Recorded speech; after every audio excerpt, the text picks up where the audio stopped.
Hey folks, how's it going? Hope you're all having a fantastic weekend thus far. Hope those of you who are from the States had a relatively good 4th of July despite all the social distancing guidelines and everything that's going on stateside with the rising number of cases and all that. But hope you're all doing great. Hope you all had a fantastic weekend thus far. And thanks for hanging out today. Hope you're all doing great. Gregory Long, James 2, Troy, Pi Ray, David Dempster, all of you folks, thanks for hanging out today. Hope you're all doing great. So we're doing a couple of flights today. I had a bit more time than I normally have to stream, and so I figured we'd do a flight back in XPlane in the Flyjsim 727. Just absolutely love this aircraft. And as well in the Learjet 35 back in P3D after this. So I'm probably going to do this flight on VATSIM in case anybody wants to join in on a group flight from here to Washington National. It looks like 1.9 is in use at National, so we should have an opportunity to fly the awesome river visual approach in the 727, or whatever your aircraft choice is, if we do fly a group flight into Washington National. So that should be a lot of fun. Let's hop in the flight deck here. Okay, so this is 727-100, by the way. Eastern Airlines actually operated a number of aircraft of this type back in the day, and they flew all the way up and down the eastern seaboard, of course. I'm not sure they flew out of LaGuardia. I think they might have flown out of JFK, if I'm not mistaken. But they definitely flew to DC and Washington National a fair amount. So this is certainly a good, appropriate livery to be flying from here to from New York, at least, to Washington National.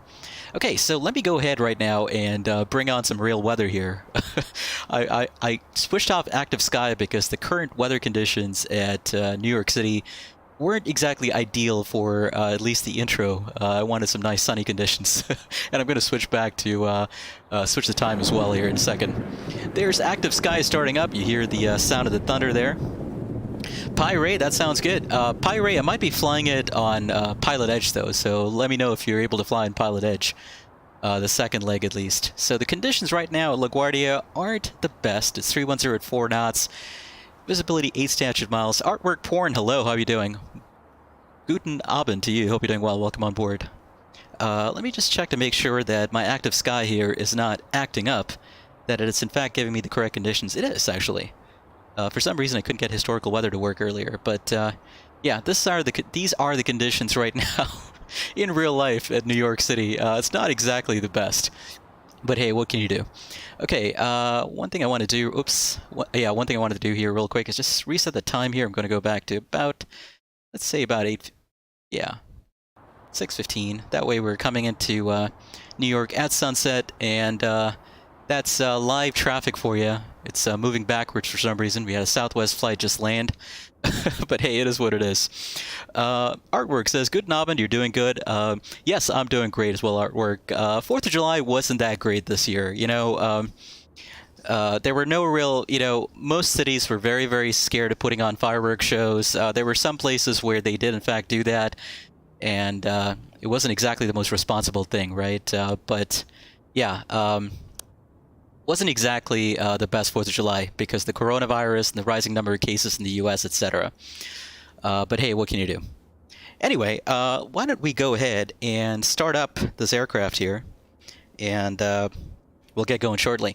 So obviously, the 727 was a 3-person flight crew. There's stations for a captain, first officer, and a flight engineer. We're going to hop back into the flight engineer station here. Okay, here's the flight engineer station. First thing we're going to do is hook up the ground card, actually. So I'm going to go into this little menu here. Let's connect the GPU and make sure the yokes are hidden. That's good. And actually, wait one second. I want to also try and fuel up the airplane here. Just make sure that it's properly loaded up. Let's see. I wanted about 20,000 pounds of fuel today. So that should do it right there. That's good enough. And that should do it in terms of cargo hold, weight, and kind of lightly loaded today, in keeping with the times that we live in. Okay, that's good enough. So, gross weight 124,610. Let me just compare that to my flight plan here real quick. That's good enough. It's close enough to what I want it to be. Okay, let's close that off. Let's go ahead and turn on the battery up here. Battery master on, external power coming on. And let's go up to the overhead panel here and get the position lights on. Navigation lights coming on, and might as well get the logo light on as well. Okay, let's go back here. Electrical, hydraulic pumps are all off. Actually, let's leave System A on. Ground power switch is on, and I should have probably moved the essential power to standby there. There we go. And fuel pumps here, bottom row of 4 switches. What I want to do is turn on the aft 1 switch, that one right there. And then I can go ahead and start up the APU. So the APU panel is located here. I'm going to move this into the start position. Hold it for like 3 seconds. There we go. APU is starting up. You can see the exhaust temps rising there. So we'll let the APU start up, and then we can disconnect the ground card. Okay, let me catch up on chat here. DD Sally Effendi, hey, good to see you. Hope you're doing well. Bogdan, good to see you as well. Welcome on board. And James, too, says there's a 4th of July sale on the org store for XPlane. That's right. It's a massive sale, for sure. I think it's like 50% off on a few different products. But there's, you know, I saw that the towless aircraft are for sale. The Flyjsim aircraft, like the one we're flying today, those are also on sale. The Kolimata Concorde, which we've flown on channel, is also on sale. So there's a lot of good aircraft on sale for sure on that 4th of July xplane.org store sale. Definitely check that out. That's a super awesome sale for sure. Okay, just going to wait for those exhaust temps to come back down there. There we go. Then what we're going to do is close field and generator switches. There we go. Oops. Okay, external power is now off.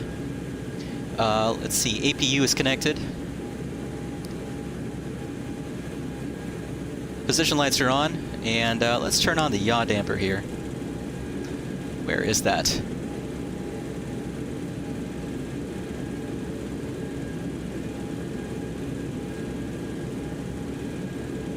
Emergency lights to arm.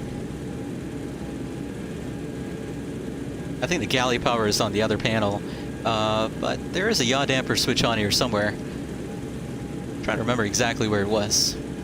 I always mix up my Flyjsim 737 and 727. Is it down here, perchance?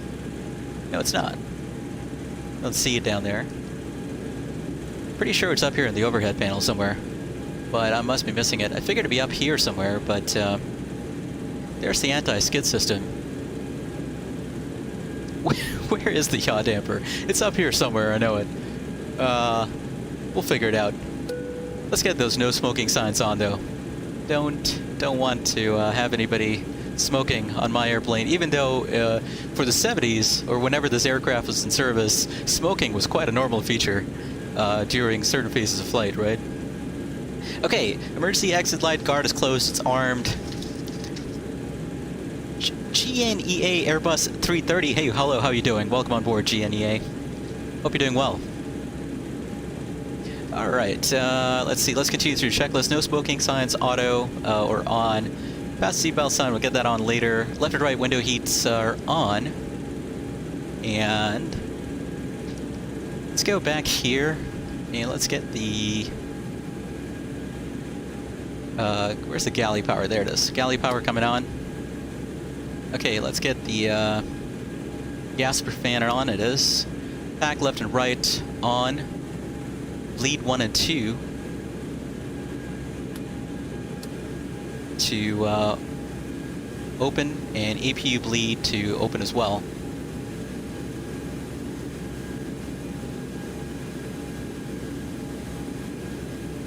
Okay, and we're going to be cruising at an altitude of 22,000 feet today, so I'm going to set that for the cruise, and our landing altitude is about, yeah, that sounds about right.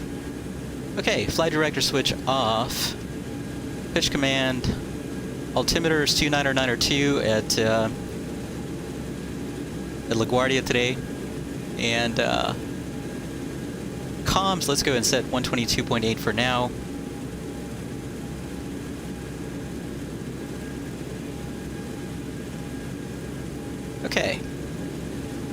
And let's go ahead and initiate our flight plan. So I'm going to do something not period appropriate. I'm actually going to use FMC today, and the reason I'm going to do that is because we're going to be doing the RNAV Clipper 2 arrival into, we're going to do the river visual approach into 19er at Washington National, but unfortunately, because we're going to be using the Clipper 2 RNAV arrival, I didn't want to chance it with the INS, because there's too many things to change on the fly in case it switches the runways on us. So this way we're a little bit safer. So I'm going to use this. That way, in case we need to go direct to a waypoint, we can put the waypoint in directly without having to input the INS coordinates or the GPS coordinates into the FMC or the INS system.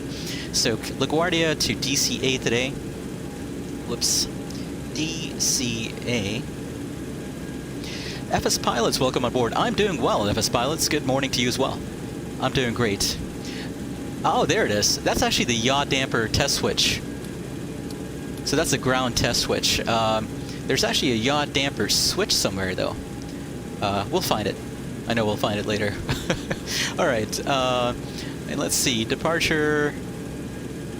You know, we're using radar vectors and departing off of using LaGuardia 5. So let's just do that. And let's go ahead and delete. Oops. Let's just go ahead and delete that. We don't need that. Okay. And let's see. Our flight plan calls for us to do go to BIGGY first. BIGGY. That's our first fix on the LaGuardia 5. And for BIGGY 5, we're going to proceed on to, let's see, Copes, then Modena. COPES.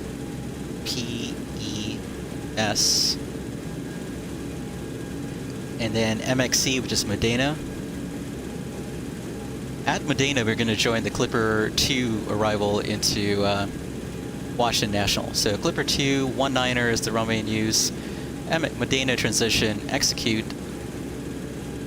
God, I hate this FMC system. MXC, let's go ahead and clear all the discos there. Execute. It's kind of weird. This FMC system is kind of a hybrid of the Boeing Airbus system, and it's just so weird. It doesn't make much sense to me at all. I don't know why, of all the default FMCs that XPlane decided to create, they came up with this weird hybrid. But anyway, there we go. We got all that set in, got all the legs in there. Now what we're going to do is go to our Avitab here. I've got the nav log there. Let me go ahead and hide the FBS. I don't need that. Close Avitab. Let's go ahead and hide that. Let's go to home. Let's go to airports, and we'll get our charts here so we can do our departure briefing.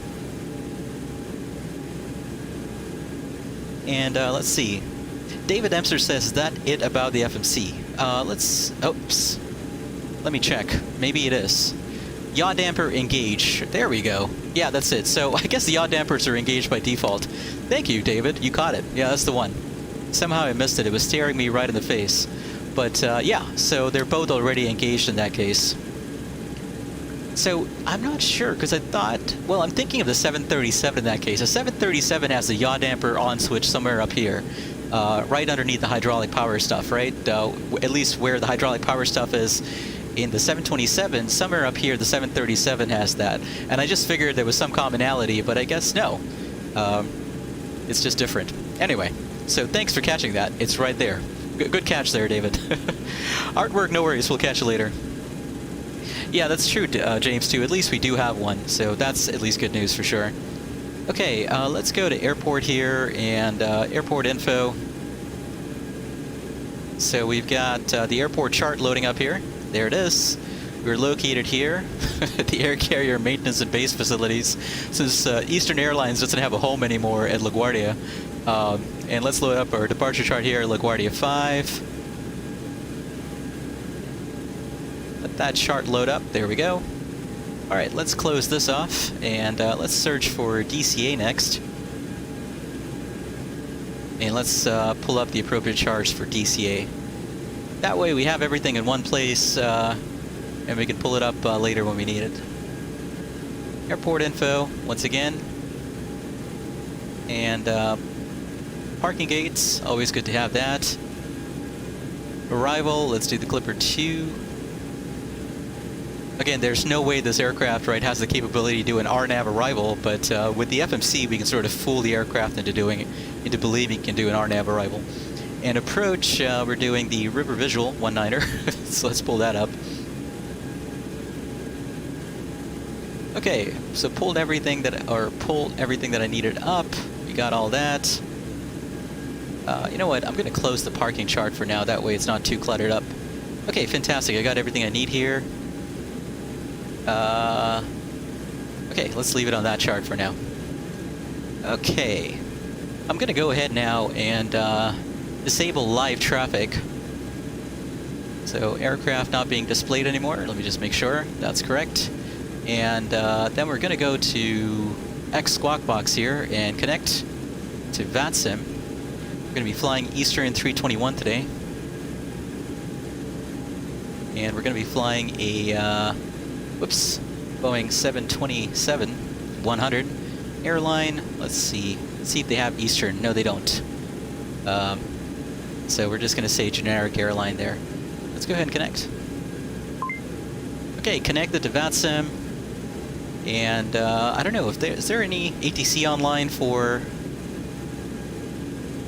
East Coast actually today? Yeah, there's New York approach, it looks like. But what's he controlling? New York departure is just controlling JFK, Newark, and Islip. There is LaGuardia ground online though, so you know what? We'll stay with. And then we've got Dulles approach online, or not Dulles approach, but Washington approach, Potomac approach online as well. So we should have ATC just departing and at least arriving into DC later. So that should be good. Pi Ray says you would do this leg in a 737-200, but you don't know how it works that well, so you're just skipping this leg. Hey, no worries there, Pi Ray. We'll certainly have you join us later if you like on Pilotedge or whatever network we're using to fly the Flysimware Lear 35 later. What did I want to do here? Yeah, I wanted to put in my flight plan, so let me go ahead and pull that up. X Squawk Box, send flight plan. We're assuming we have those capabilities. Departure time, let's see, 1700 I'm going to say. Actually, no. Is it 1730, let's say. Or 1720, rather. Flight time is going to be 38 minutes. So let's say 40 minutes, and fuel about 2 hours. And we're going to do, let me just copy and paste this over. BIGGY Q75 MXC. Okay. That's the routing. LaGuardia 5 on the departure. And departure, of course, is going to be not Seattle to Anchorage, but LaGuardia to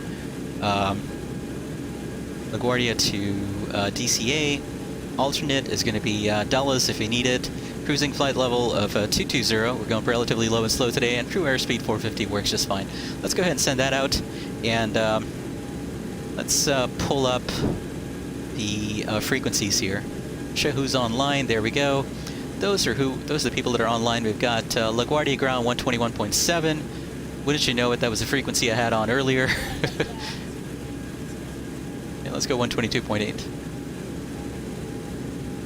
All right, and one thing I want to do here real quick is adjust my sound settings because it's a bit loud in here, and I want to make sure my radios are on super loud. So for some reason, yeah. You know, so on Pilotedge, I've got to set my radio volume way back. On this one, I've got to set on VATSIM, I've got to set my radio volume really high.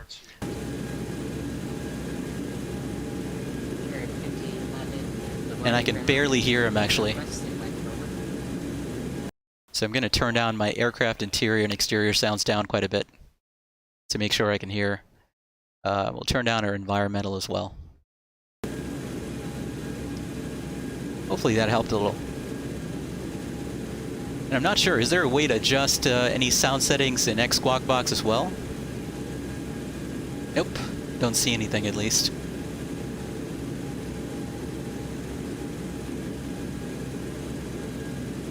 And I keep getting these messages up here, I don't know how to disable them. Anyway, let me go ahead and call up LaGuardia ground here. I forgot about this XPlane automatically disconnected from Pilotedge thing I got to worry about. But anyway, let's try this. Let's see how it goes. Oh, and I forgot to get my ATIS, so let me do that first. 127.05.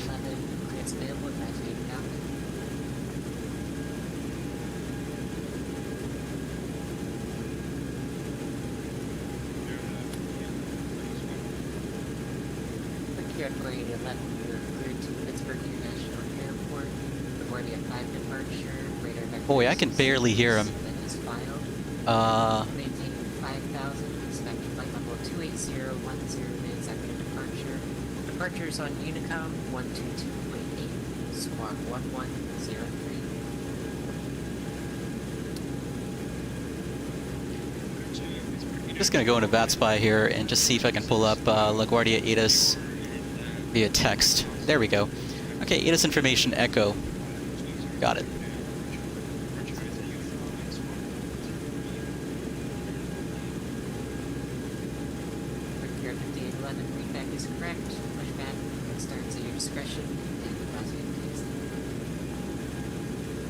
Okay, I'm gonna call them up here to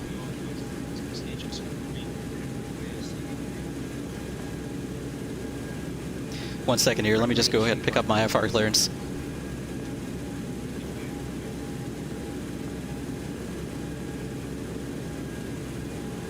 LaGuardia ground, good morning. Eastern 321 IFR to Washington National with echo.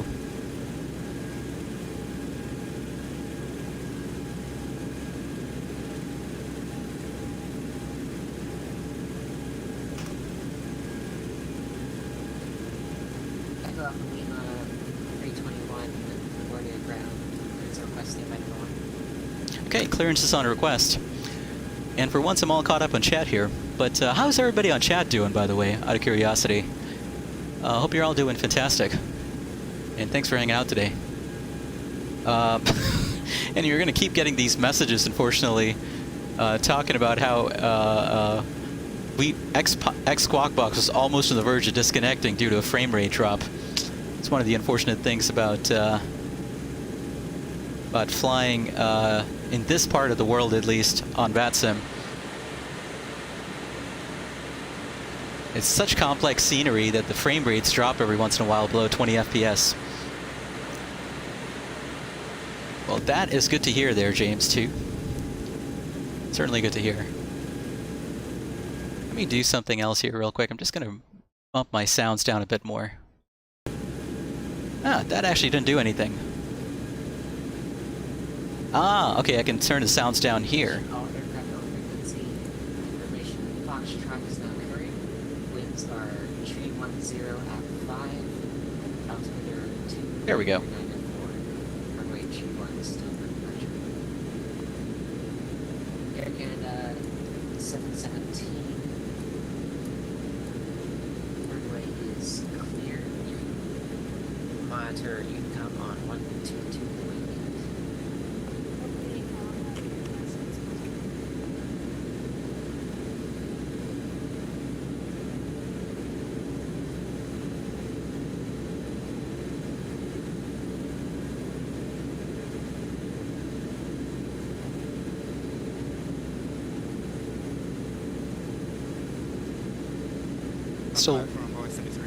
Still waiting on my clearance here.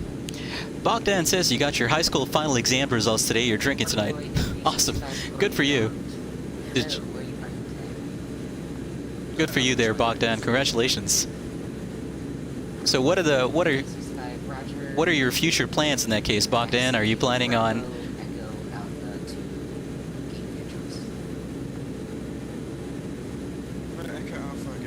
Sorry, I thought that was for me. Can you guys actually even hear ATC online, out of curiosity? Because I can barely hear him. There's something wrong with my audio volumes.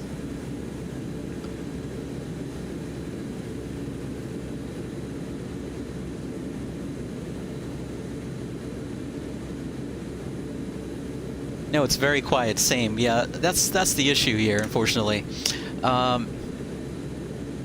You know what? We're just going to pick up our clearance here. Once we're done with that, we're just going to go ahead and sign off. There's no point in flying on VATSIM if nobody can hear them. That's the reason I kind of like Pilotedge, because you don't have to deal with all this nonsense. Yeah. Yeah, he's super quiet. I think it's an issue with my audio settings.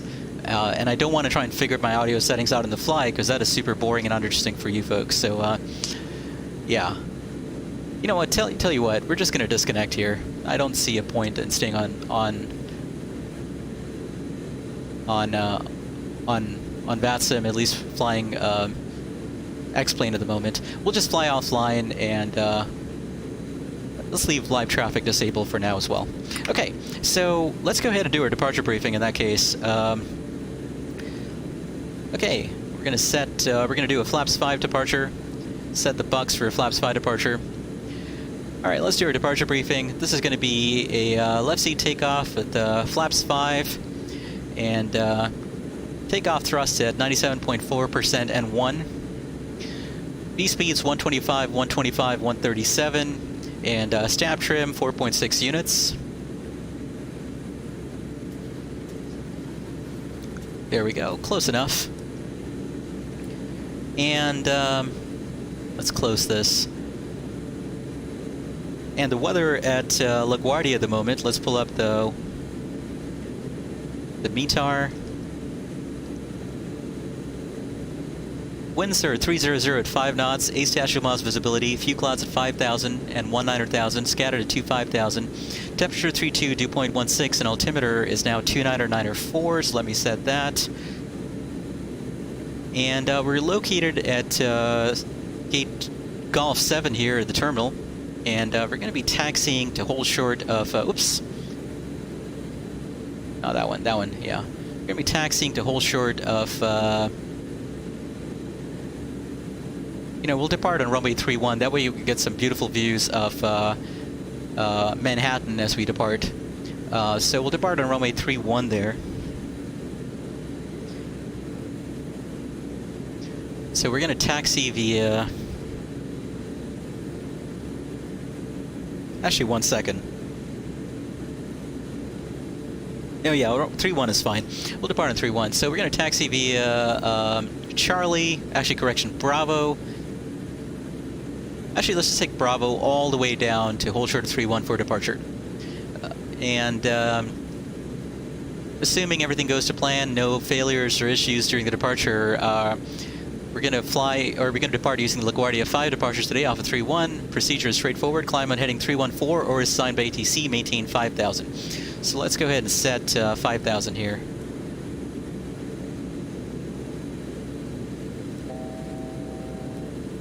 Oh boy, why can't... Oh, there we go. 5,000, altitude select, and I wanted to set my heading bug here to 314. So let's set that here real quick. Where is it? There it is. About, it's a little hard to see, but it's actually easier if I set my course to 314 first. And then I can set my heading bug accordingly. There we go. That's good enough. Okay. All right. So let's continue briefing the LaGuardia 5 departure here. Then, or assigned by ATC, maintain 5,000. Top altitude for the set is 5,000. And we're going to proceed to the BIGGY intersection once we're at 5,000. Runway 31, expect turn on course leaving 6,000. And radar required, DME required for takeoff on runway 13. That's not applicable to us. And traffic filed over BIGGY. Do not exceed 250 knots until reaching 11,000, so that's something to keep in mind. We're going to stay at 250 until reaching 11,000. And for runway 31, standard takeoff minimums really, with a minimum climb of 330 feet per nautical mile to 500 feet. Okay. All right, that's our departure brief, really. Nothing else really there to discuss. We're all set. So let's go through our, continue going through our checklist here. Comms are set. You know, it probably helps us to set the LaGuardia VUR here, 113.1 on nav 1. It's set already, so that's good. And IAS bugs are set, HSI is set, heading set, altitude set, and let's go ahead and get things ready for the startup here. So we'll go back to the panel back here. Let's go ahead and disconnect the ground cart. Don't need that anymore. And let's go ahead and start getting our fuel pumps on.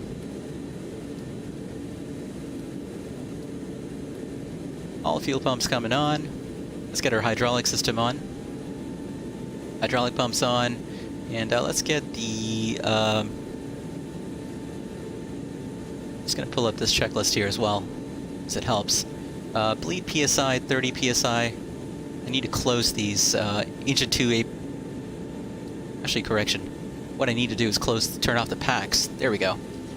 Now the PSI should rise to about 30 PSI. There we go. So now the aircraft is ready to start. We've got enough bleed pressure here to start the aircraft up.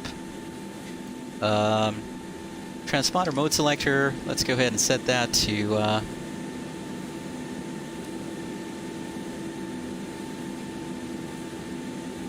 on, and I'm just going to set it to TARA for now because honestly we're not flying online, so it doesn't matter. And beacon coming on as well.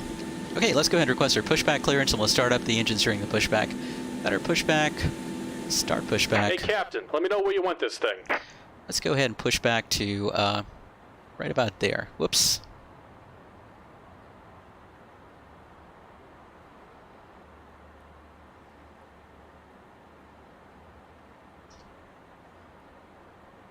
Okay.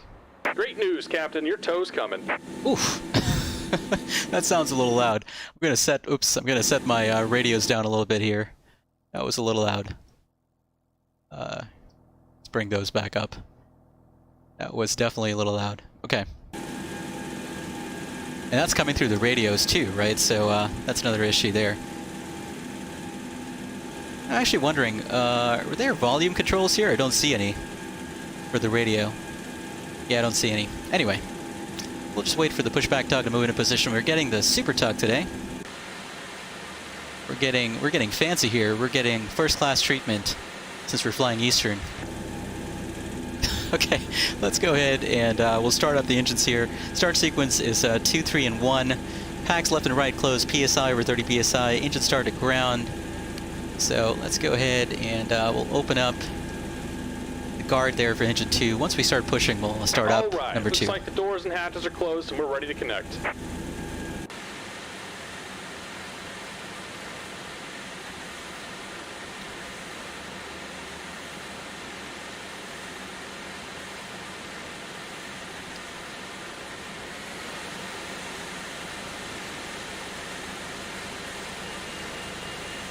You know, better pushback is just such an amazing add-on. It's just hard to believe it's completely free, too.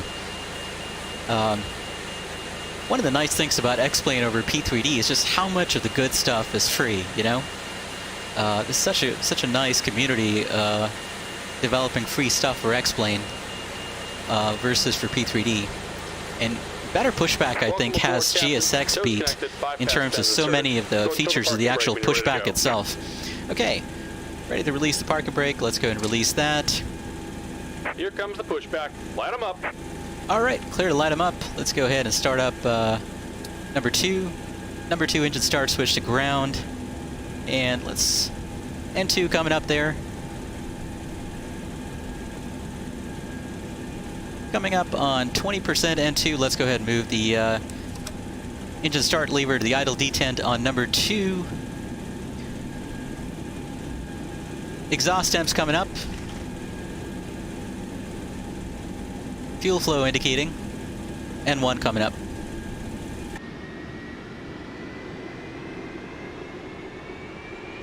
And there's that engine starting up there.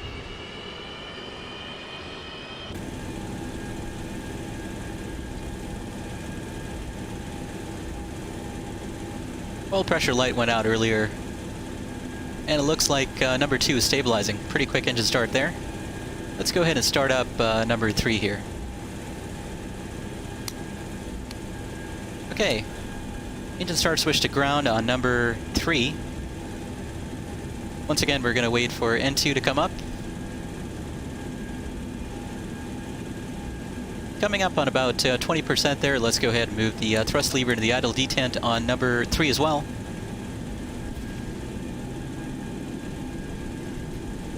Exhaust temperature, fuel flow, N1 coming up.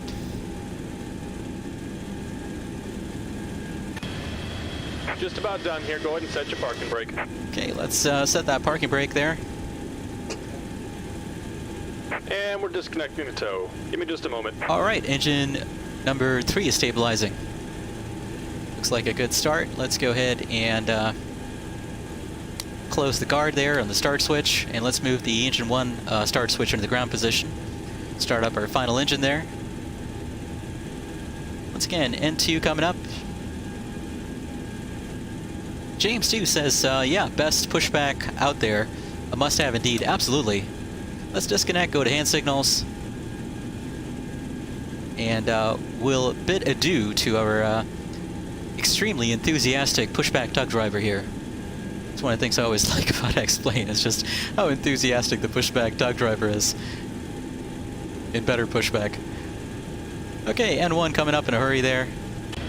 And I do love the heat blur effects as well. On the left. Take it easy and have a safe flight. You too, my friend. And I do love these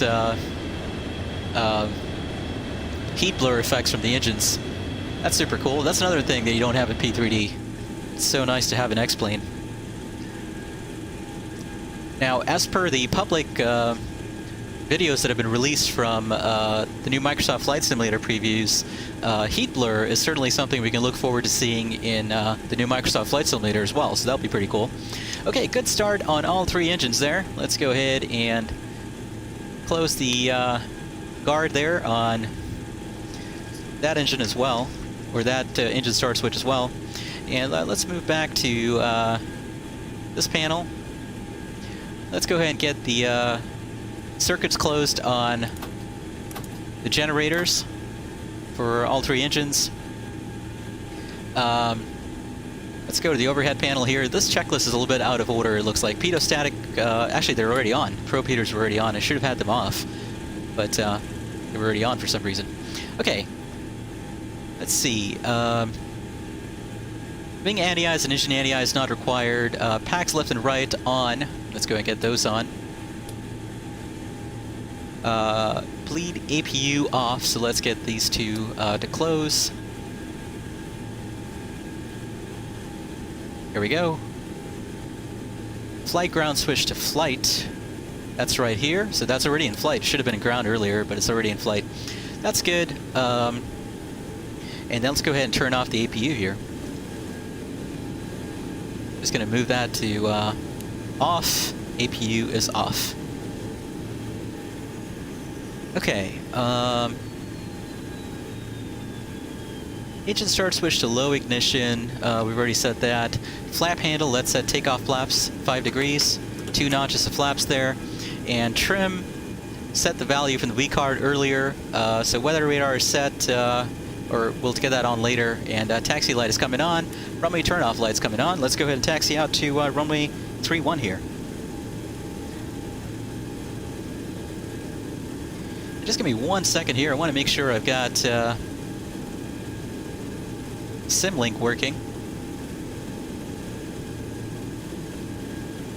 so that I can look at my moving maps here in my iPad. Let's go to status on Simlink.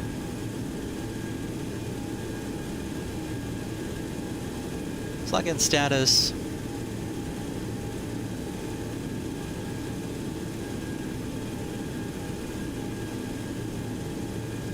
You know, let me just go ahead and restart Simlink here real quick, because for some reason I think XPlane is not broadcasting my data. So let me do that here real quick. Navigraph. So for my Navigraph charts to work on my iPad, or at least to have the moving map shown, I've got to open this up in Simlink, or I've got to open up Simlink so that that connects. Okay, let me check on status now. Okay, now we're successfully broadcasting. Great. So let me try this again. There we go. Let me make sure this is working as well. Fantastic. Okay. There you go. David Dempster was saying to Bogdan, hope the results were good ones and you're not drinking tonight just purely out of misery. There you go. There's Happy drunks, and there's not very happy drunks, right? You always want to be the happy drunk. One last thing I'm going to do here, I'm just going to move my time back just a little bit here so that we're not arriving too late in Washington National. Okay, that's all done. Let's go through our... we've done our taxi check. Let's go ahead and start taxiing out here. All right. Let's go ahead and release those parking brakes, and we'll start taxiing out. Gonna hang a right onto Charlie here, or correction, Bravo, and then we'll take Bravo all the way down to hold short of 3-1. And I love the sounds that Flyjsim has modeled in their 727. One of the best sounding aircraft out there in my view.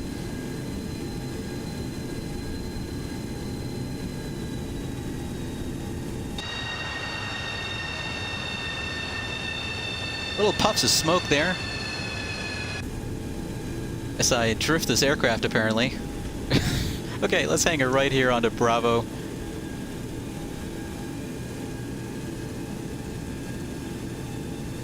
Blim Blim, welcome on board. Hope you're doing well. Blim Blim was asking, am I planning on upgrading my PC for Microsoft Flight Simulator 2020? No, I'm not, Blim Blim. At least as of right now, I'm not. I might in the future, depending on how my system actually performs.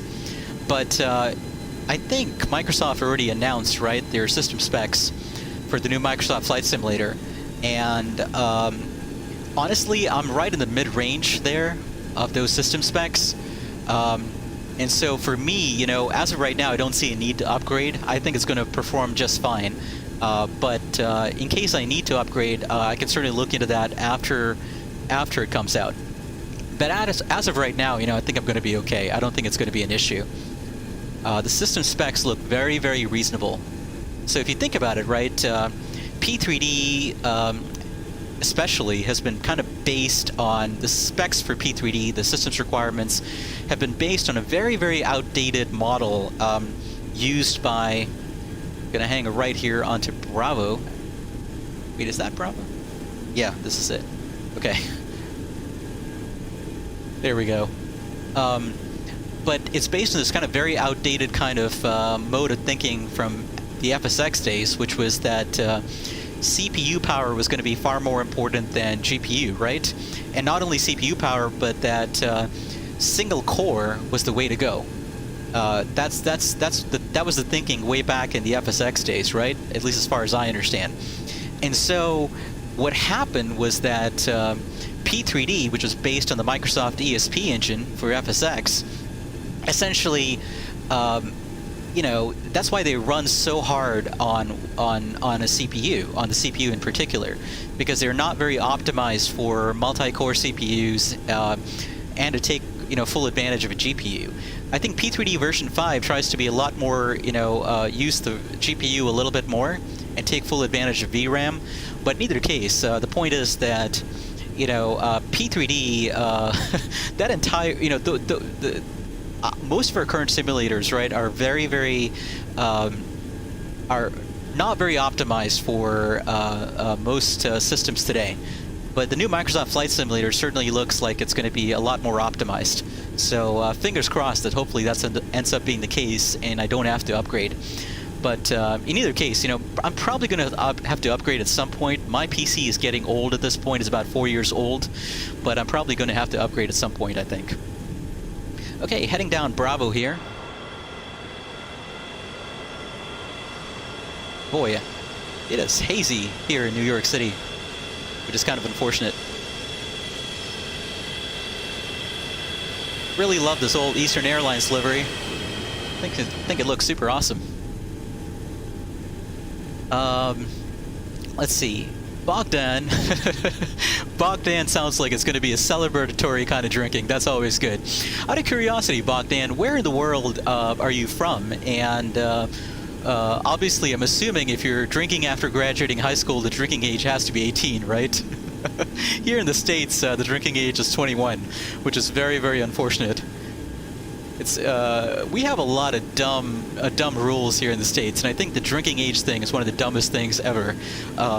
Mostly because, you know, I'm going to be honest, nobody actually obeys that rule. Chances are, if you're over the age of 18, you know, you're drinking, you know, in college. You know, there's just no way you're not drinking, unless you're completely isolated or whatnot. So that's one of the stupid rules here in the U.S. You know, apparently you can serve your country and pick up a gun and go fight in wars if you're over the age of 18, but you can't drink until you're 21 because they trust you enough to carry a gun. They don't trust you enough to drink alcohol responsibly. If you're 18 and not yet 21, it's weird. Anyway, let's do our takeoff checklist here. Transponder mode set to TARA. Exterior lights coming on here. Outboard lights, inboard lights. Let's get those. Let's get the taxi light off. Get the turn off lights on, and let's get the strobes on here. Okay. Takeoff power will be set at 97.4%. Rotate is at 125. At positive rate, we're going to get the landing gear to up, and we're going to adjust pitch to maintain V2 plus 15. V2 plus 15 is 136, so 151 essentially. We're going to try and maintain 151 until acceleration altitude, about 1,000 feet over the ground, and then we'll reduce power to 90% N1, and adjust pitch to accelerate to flat protraction speed, about 220 knots, and continue accelerating 250 knots. So that is our plan, and we've got our altitude selector set to 5,000 feet. So we're all set. Let's get ready and get going here. Let me catch up on chat here real quick before I move on. Blim Blim says, come to Jamaica, no age limit. That's right. Blim Blim, you Jamaicans know how to do it right. You Jamaicans actually know how to do a lot of things right. That's one of the nice things about Jamaica for sure. Gustavo Patino Echeverri says, hello from Colombia, South America. Hola to you, Gustavo. Thanks for hanging out with us. Hope you're doing well. How are things going for you in Colombia? Gustavo says, in Colombia, the legal age for drinking is 18. Well, good for you. James Stu says, when you lived briefly in the States, you were 19 and you were frustrated not being able to have some... Yeah, totally, James. It's crazy. Out of curiosity, James, where about in the States did you live, and how long were you here for? That's interesting. I didn't know that about you. That's pretty cool, though. David Bogdan says you're from Romania, and yes, you're a vampire. That's pretty funny. So, I don't know if you folks are aware of this awesome TV show on Hulu called... Actually, it's a streaming show. It's a web show called What We Do in the Shadows. It's about this group of vampires, you know, they're housemates, but it's just absolutely hilarious. One of the funniest comedies on television right now, or on Hulu right now. It's one of the funniest streaming comedies I've ever seen. What We Do in the Shadows. It's about vampires and the interesting lives, the fascinating lives that they live. Okay, let's line up on 3-1 here and we'll get going. I'm going to pull up the LaGuardia 5 departure on my iPad. We're just going to climb out a runway heading here to 5,000 feet. And we're going to have some great views of Manhattan off the left side of the aircraft. Okay, let's keep it rolling here. Let's set takeoff power, 97.4%. And 1. Approximately. There's no way to set an exact 97.4, so we're going to set about 97. That's good enough right there. Takeoff power set. 80 knots. B1. Rotate. Rotate.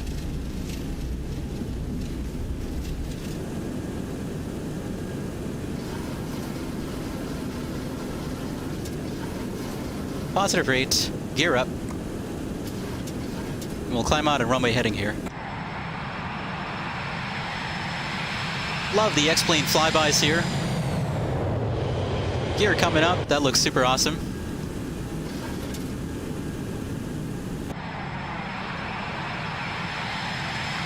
Love these flybys. There's Manhattan there. That looks super awesome. Okay, let's go ahead and accelerate here to 250 knots. We'll lower thrust to climb power, 90% N1, approximately. Flaps coming up. Flaps coming up to flaps 2. At 200 knots, we'll go flaps 1. There we go. Flaps up, rather. Flaps coming all the way up. It should have been on a heading of 314 there. I'm going to accelerate to 250 knots there.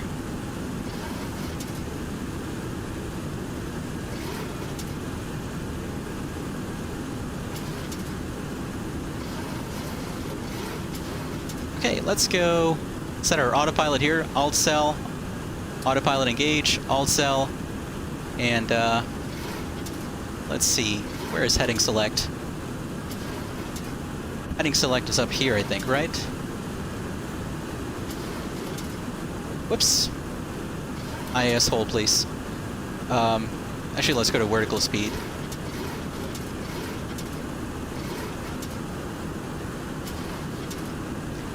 Accelerating too fast there. You know what, let's take it off autopilot here. I wasn't very fast there on adjusting my my speed and everything. That was my bad. That was badly managed there. And let's continue our climb up here to our cruising flight level of 220.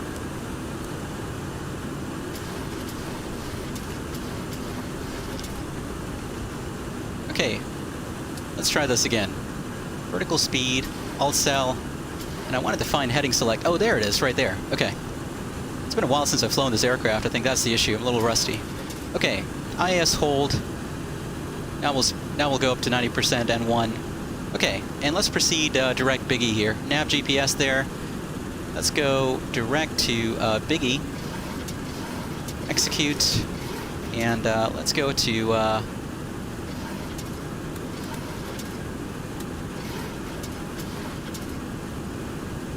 aux nav there.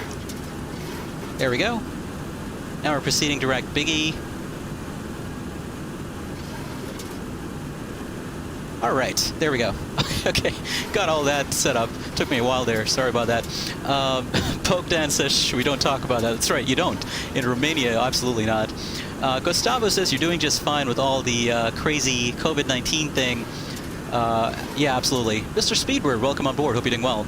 Mr. Speedbird said in Scotland we have children aged 10 and 11 drinking whiskey, vodka, and tonics. Yeah, that's a little extreme. I'm not sure I support that. James 2 says you lived... Oh, how about that? You lived near San Francisco for 3 months. Took you an hour to commute to the city. Wow, okay. Yeah, San Francisco, yeah. It's getting more and more crowded. It's an interesting place for sure. And commuting takes a while. I'm surprised you live that far away, but maybe the rents were a little less expensive, right? But once we come up on 11,000, we'll accelerate here. We want to maintain 250 knots until 11,000, basically. Beautiful views there. Okay, there, we're through 11,000. Let's go back into vertical speed mode.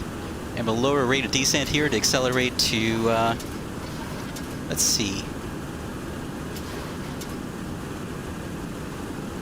Accelerate at 280 knots, and we'll hold 280 knots until flight level 220.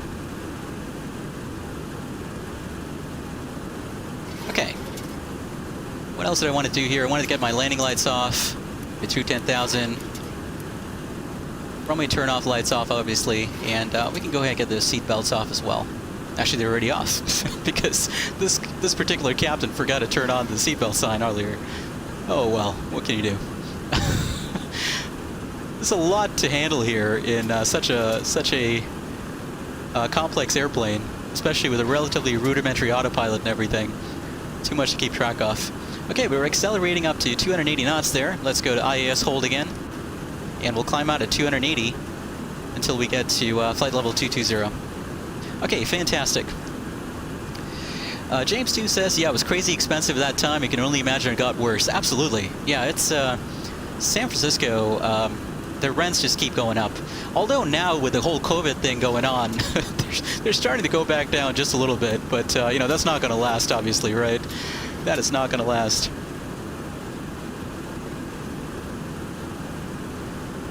Why is the autopilot struggling to hold IAS? Oh, I know why. Because I have that. So it's actually trying to catch up with the speed bug. That's why. That's why. Okay. That makes a lot of sense, actually, now that I think about it. Okay. Anyway.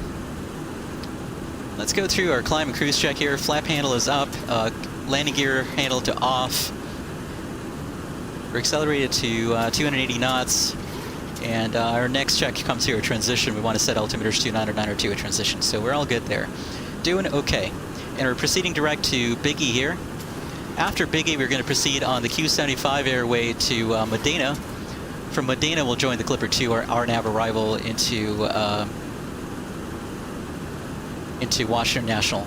And I think the winds are still favoring the river visual approach to 19er, so that'll be nice.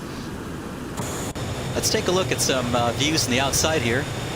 Actually, 1 second. We're coming up on transition in just a couple minutes, or just a minute here. So let me just pull this up here real quick.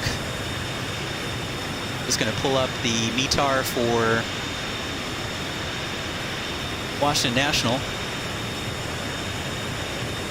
Yeah, the winds are definitely still favoring the river visual approach to 19er. Winds are 160 at 9 knots. Clear skies and 10 statute miles visibility, so perfect. Okay, there we go. We're through transition. Altimeter's reset 29er, 9er 2, and we'll do it both sides. Okay, it's already set at 29er, 9er 2 on that side, and standby altimeter 29er, 9er 2 as well. Fantastic. Okay, let's continue our climb here up to flight level 220. I do have AltCell set up there. OxNav, going to Biggie onto Copes onto Medina. We're looking fantastic. Okay, let me catch up on chat. Sorry, folks, I know I probably missed a fair amount here. Mr. Speedbird says, when you hear about San Francisco, you just think about the Mrs. Doubtfire movies. Great memory from your childhood. That's right, yeah, the Mrs. Doubtfire movies with Robin Williams were set in San Fran, weren't they? Yeah, I totally remember that now, actually, when I think about it. Of course, you also had, what do you call it, Will and Grace. Will and Grace was in San Francisco as well. There was another one. Oh my God, why is it skipping my mind right now? But there's another famous one that was also set in San Francisco. Yeah, there were, you know, San Francisco is a good setting for movies, right? It's super scenic, you know, it's iconic. It's very easy to kind of establish things when you're setting movies or TV shows in San Francisco.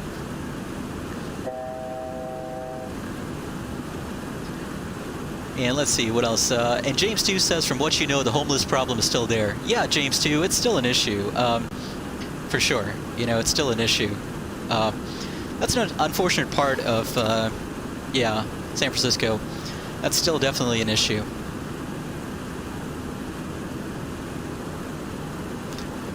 You know, it's not so much of an issue, obviously, if you move away from the city. The city itself definitely has a very strong homeless issue, but, you know, the surrounding areas, other cities around San Francisco, it's not bad at all, right? It's just San Francisco itself that unfortunately has that issue and that reputation.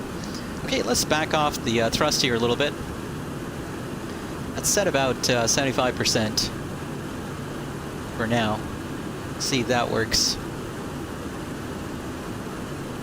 Okay, that looks good enough for now. So we'll continue this way.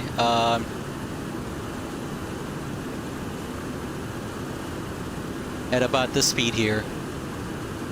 And I'm trying to figure out exactly when I'm going to start my descent. I want to cross, let me look at the Clipper 2 plate here. I want to aim at crossing Baltimore at 10,000 feet, right? So Baltimore at 10,000, let me go ahead and put that in. Yep, invalid entry.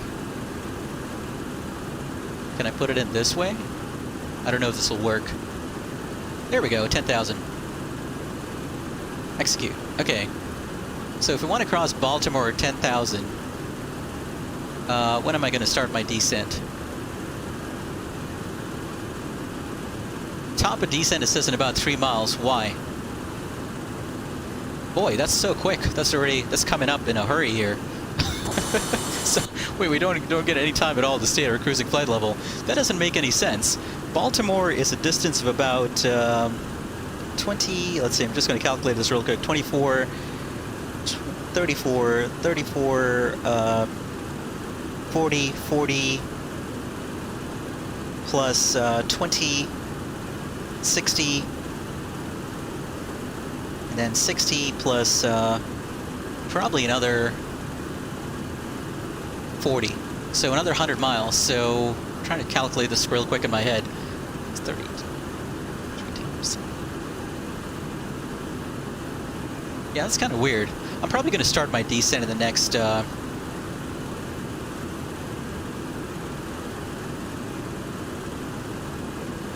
You know, I'm going to start my descent in the next 10 miles or so. We'll stay up at this altitude for just a little bit. We'll start in the next 10 miles or so. Okay, let me catch up on chat here. Pi Ray says you might have a complaint about that. Oh yeah, the passenger. Yeah, that makes sense. Sorry, passengers. Anirudh Nadekar says you live in the San Francisco Bay Area. It has gotten crazy around here lately. Your average commute is 1.5 hours one way. Well, welcome on board, first of all, Anirudh. Yeah, totally, Anirudh. It's living in the Bay Area. Commuting is a nightmare. Yeah, you know, especially, my God, I pity anybody that has to commute on the 101. You know, the Bayshore Freeway is just a parking lot. You know, it almost doesn't seem to matter what time of the day anymore. You know, it just seems like very rare times of the day is it not a parking lot. So yeah, it's totally a nightmare commuting in the Bay Area for sure. And if you live in Silicon Valley, you know, bless your heart, right? God bless you, or not bless your heart, but God bless you. Hope it's going to be bad. James 2 says, and The Rock. That's right. Anirudh says the Monk. That's right, Monk. Full House. That's what I was looking for. Full House was the name of the TV show I was looking for there, Anirudh. That's the one. James 2 says you had no problem near Daly City. Oh, okay, that's where you were. All right. Austin Jenkins says, what version of CPU are you using? I'm not sure. What do you mean by that, Austin? What do you mean CPU-Z? I'm not sure I'm familiar with that terminology. Do you mean what? Oh, what version of XPlane am I using? This is XPlane 11.41. That's the version I'm using.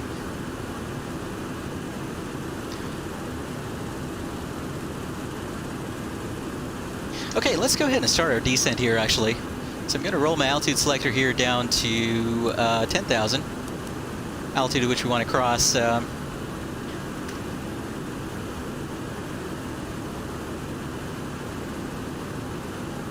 So I want to descend 10,000, or yeah, 12,000 feet. Actually, 12 times 3 is 36. 36, let's say plus 10, 46. You know what? I actually don't need to start my descent down to 10,000 until I get to 20, or 30, 10. Until I get to Nuggy. So we're going to continue on to Nuggy, and at Nuggy, then we'll descend down to 10,000. We don't need to start a descent until we get a Nuggy, actually. Yeah, we're fine. I don't know why the stupid FMC here was asking us to descend so early, but we don't need to start descent until we get to Nuggy, and then we can start a nice, comfortable descent. So we'll keep it going here for a while. All right. Austin Jenkins, yeah, if you're asking about the XPlane version I have, I've got the XPlane 11.41. I have tried the Vulkan beta, but honestly, you know, I've got out-of-memory issues with VRAM every once in a while, and so I've been kind of reluctant to keep using it for that reason, because of the VRAM issues. So until they have a stable version of XPlane 11.5 with Vulkan, I'm going to stick with the stable 11.41 version of XPlane 11. James 2, no problem. Take your time. We'll see you back in just a few. Pi Ray says, a very quick hop. Indeed it is, Pi Ray. We're doing a very quick hop today from LaGuardia to Washington National. And we're going to do an even quicker hop later. Actually, about the same amount of time when I think about it. About the same amount of time hop from Bozeman to Glacier Park in the Flysimware Lear 35 back in P3D. So that'll be a lot of fun as well. Boy, I love the sound of these engines. And I love the way this aircraft looks too. Just looks absolutely spectacular. And it's pretty funny, right, by today's modern standards, to consider that once upon a time, Eastern Airlines used to refer to their 727s as whisper jets. That's because for the time, these turbojets, when this aircraft first came out, it was actually considered a quiet aircraft, believe it or not. You know, it's definitely not a quiet aircraft by today's modern standards. It's a super loud aircraft. But back in the day, they actually used to be referred to as whisper jets, which is kind of funny.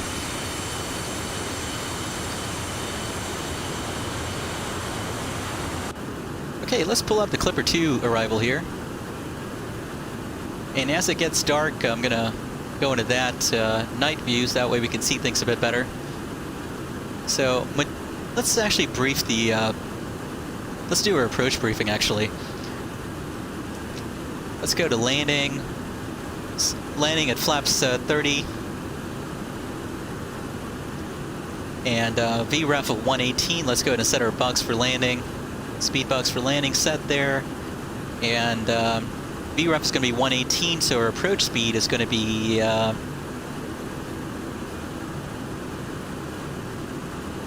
123. Just looking at the winds. Yeah, approach speed is going to be 123. Okay, let's go ahead and hide that away.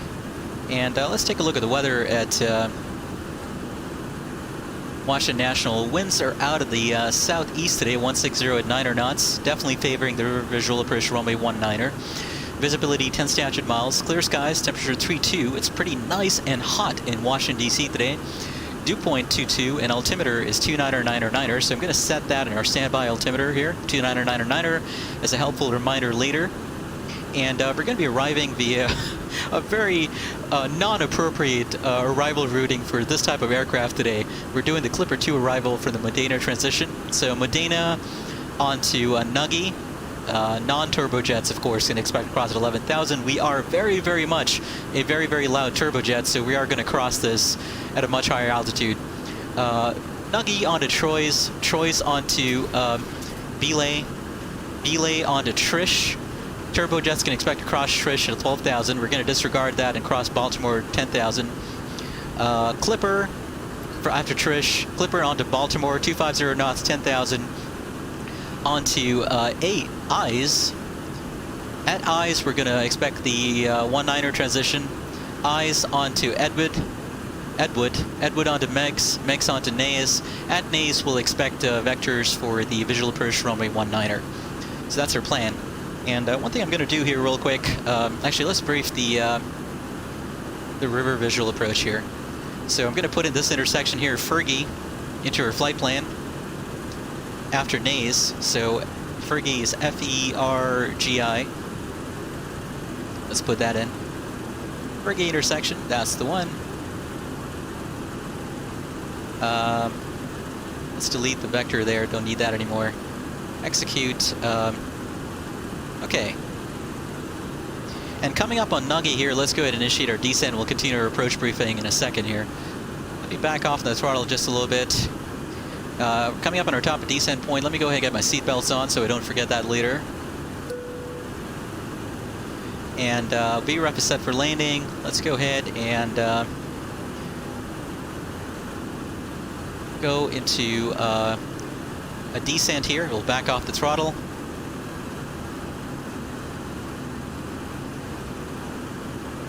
And we'll descend down to about 2,000 feet per minute or so.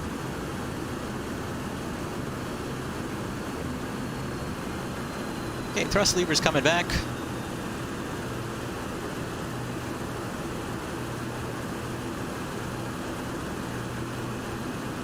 Trying to control that rate of descent there. And let's go to alt cell here so we level off at 10,000.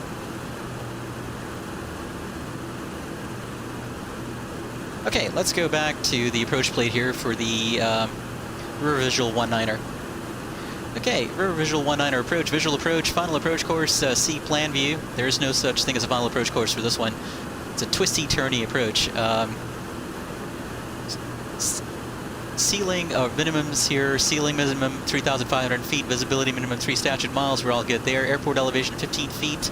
And MSAs with the 25 nautical miles, the DCA VOR is 2,600 feet. Let's set the DCA VOR here on nav 1, 111.0.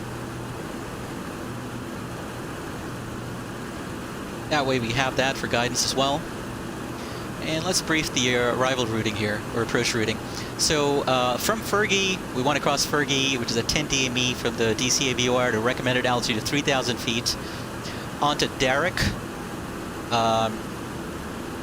So basically, from Fergie, we're going to proceed past the David Taylor Naval Research and Development Center. You'll see it off the right side of the airplane. I'll show it to you. Onto the Potomac River, and then we're just going to be following the twisty, turny Potomac River all the way into Washington National. So next fix is going to be Derrick. It's always useful to put these fixes in. Actually, you know what? We don't have a moving map anyway, so we don't need that. It's all good. Fergie onto Derrick.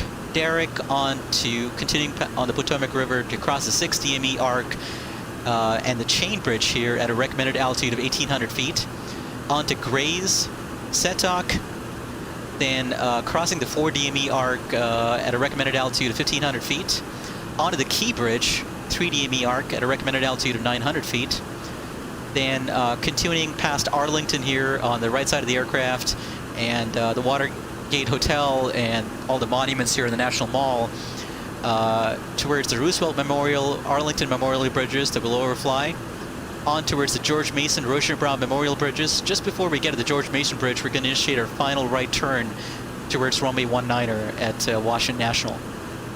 And of course, the reason this approach exists is because this incredibly complex, or incredibly sensitive rather, prohibited airspace around the Capitol building, the White House, the monuments on the National Mall, and of course the Naval Observatory, which is the Vice President's residence. That's P-56B. That's why you have that small prohibited airspace up there as well. That's the reason this exists.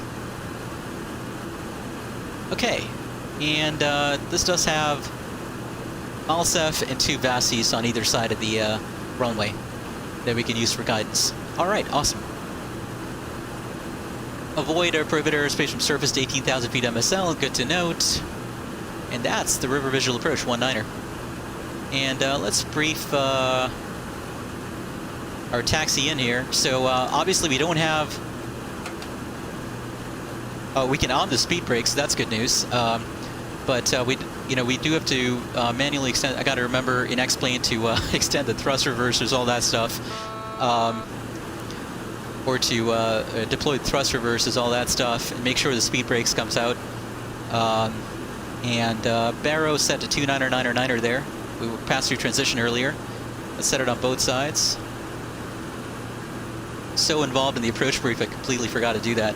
But once we land on 19er here, we're going to try and vacate on either Foxtrot or Alpha, then taxi via Alpha or Foxtrot, Juliet to one of the stands here at the terminal. If you need to, we'll cross runway 422 there. But that's really it for the approach briefing. Alright, so that's all good, that's all done. Let's go back to the Clipper 2 arrival here.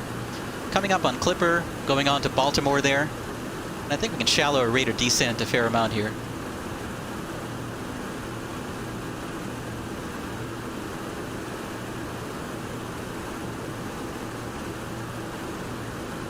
Okay, let me catch up on chat here.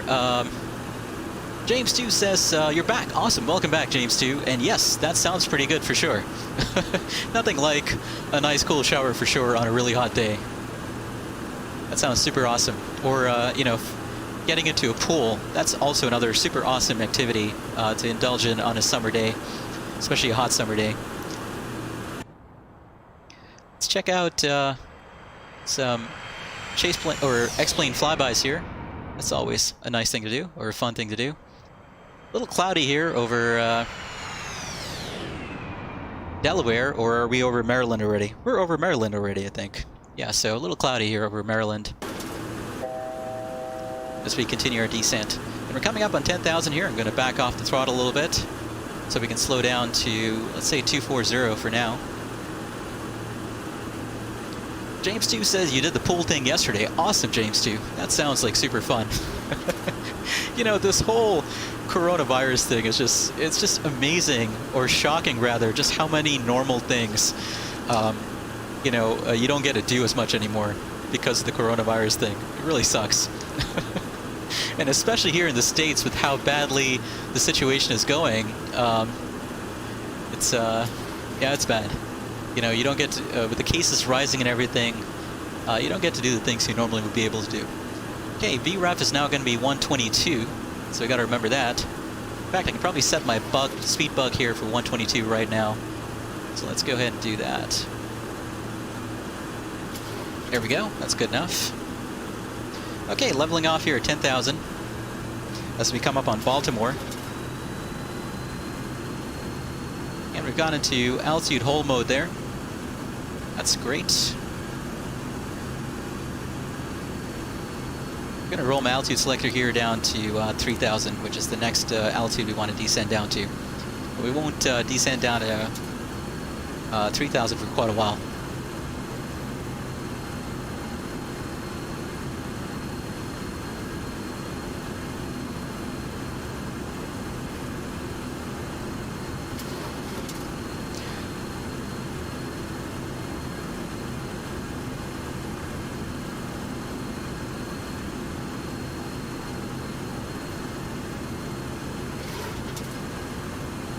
And Anirudh, I'm guessing kind of based on how long your commute was, that you probably worked pretty close to South Bay, right? If I'm not mistaken.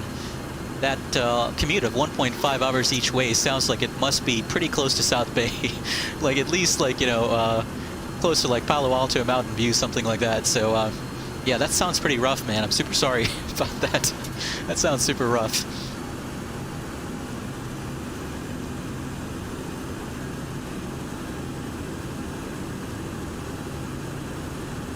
And of course, there's no auto throttle, so I got to manually control the thrust levers here to make sure we're holding the speed I want to hold and not go too fast or too slow. Okay, let's check on the fuel system back here. Make sure their fuel tanks are doing okay. Yes, we are. We're doing just fine. And one of the things I love about XPlane, of course, is the night lighting. This is super cool, right? In the Flyjsim 727, if you turn on the fluorescent tube, which is up here, where is it? There it is. It's right here, right? So that's the fluorescent tube that kind of illuminates this panel. If I turn that on, it actually flickers, just like a normal like fluorescent tube light would flicker right before it actually turns on. I love that effect. That is so cool. It's the little details that really hook you on an add-on, right? Little details like that. I just love that little flickering effect. So cool they modeled that. Okay, we're doing well on pressurization, we're doing well on everything here, so that's fantastic. Okay, landing altitude is appropriately set. Let me back off the throttle just a little bit here. Anirudh says you actually commute from the East Bay to the South Bay. Oh, okay, gotcha, that makes sense. Now, do you take the San Mateo Bridge in that case, Anirudh, or do you take... actually, you might take the Dumbarton Bridge as well, I'm guessing, but... do you take the San Mateo Bridge, or do you take I-80? James 2 says you think the IXEG 737 has that too. Yeah, it's super awesome for sure. It's it's awesome. I really, really love that effect. I could play with this all day. It's the little details that get you, as I said. It's super awesome. Okay, we're at 10,000 feet. Let's go into some cinematic camera views here. Proceeding on to eyes, and look at that. Straight ahead of us, we've got beautiful clear skies. And we've had a slight weather update. Winds are now 170 at 10 knots. Visibility 10 statute miles. Scattered clouds 3,000. Temperature now 3.3, still a little hotter.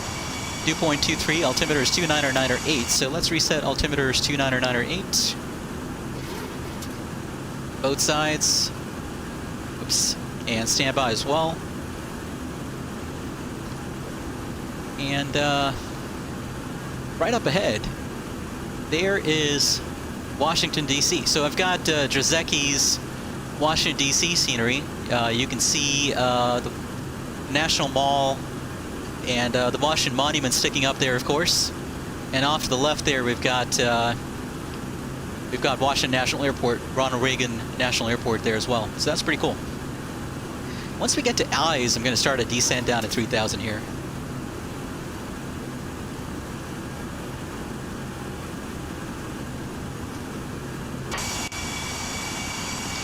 Okay, let's see.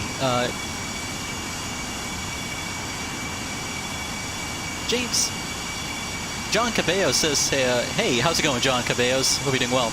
You're flying the same plane, the same route with Pan Am. Oh, how about that, John? Yeah, it's an awesome add-on for sure. Hope you're enjoying your flight, and hope you have a fun time with the River Visual 19er into Washington National. Yag Nation, good to see you. Hope you're doing well. Yag Nation joining in at 1 in the morning. Awesome, Yag Nation. Welcome on board. Thanks for hanging out with us at 1 in the morning. Don't you have school or something tomorrow though? I'm not sure, but thanks for hanging out with us nonetheless. Anirudh says 680 south to 880 south to 237. Oh, okay, gotcha. Okay. Yeah, but I can still imagine that commute. It's rough, man. It's rough, especially if you want, you know, a decent, you know, if you want your rents to be decent.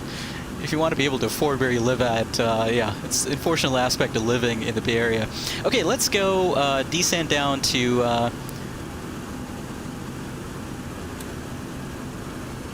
let's descend down to 3,000 feet here. Actually, wait, I'm going to go into vertical speed mode on the descent. There we go. We'll descend down to 3,000 feet here.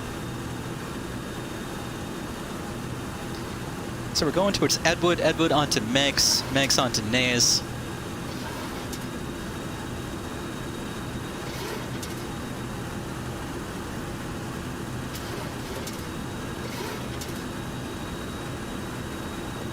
Descending a little too fast there.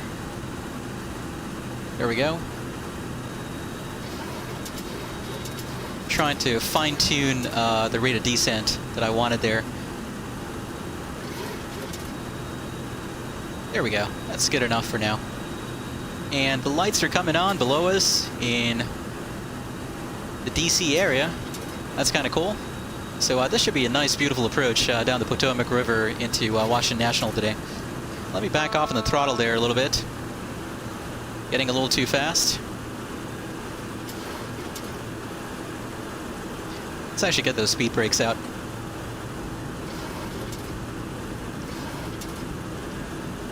So we don't go too fast past 250 knots. And we're 210,000 already. Let's get those landing lights on. Outboard, inboard landing lights gone.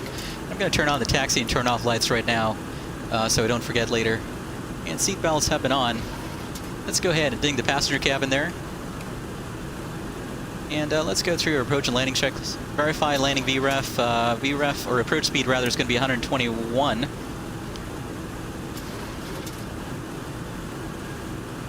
Okay, we're looking good. James 2 says, so using the FMC in this plane,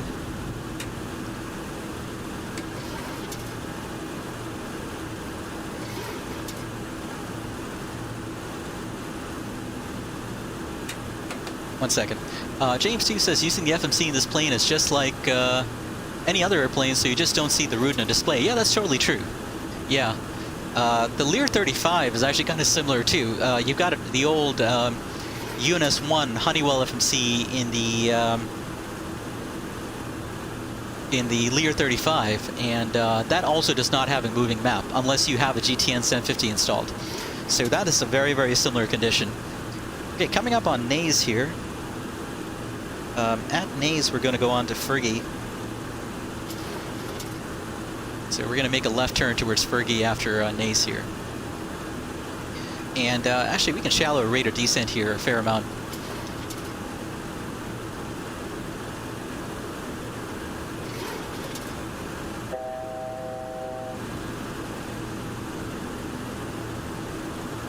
Yag Nation says, nah, no school. Also, please call you Jamie. I certainly will there, Yag Nation. Welcome on board. Jamie. Whoops, what are we doing? Why aren't we going? We want to go direct to Fergie here. Why are we turning? Why are we turning that way?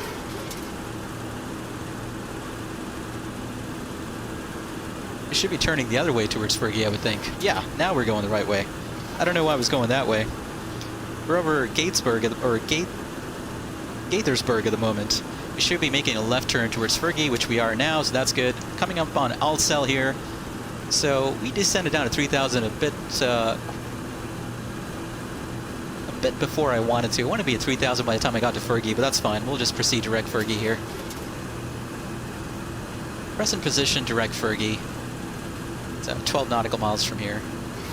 That's kind of weird, though, that, yeah. Not quite sure what to make of that. Okay, this autopilot is doing some really weird things. Not quite sure what it's doing. Anyway, let me go ahead and set heading bug there to about, let's say 190.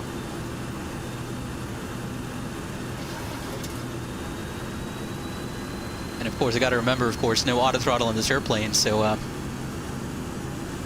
I want to maintain 240 knots, I got to be quick there with those throttle inputs.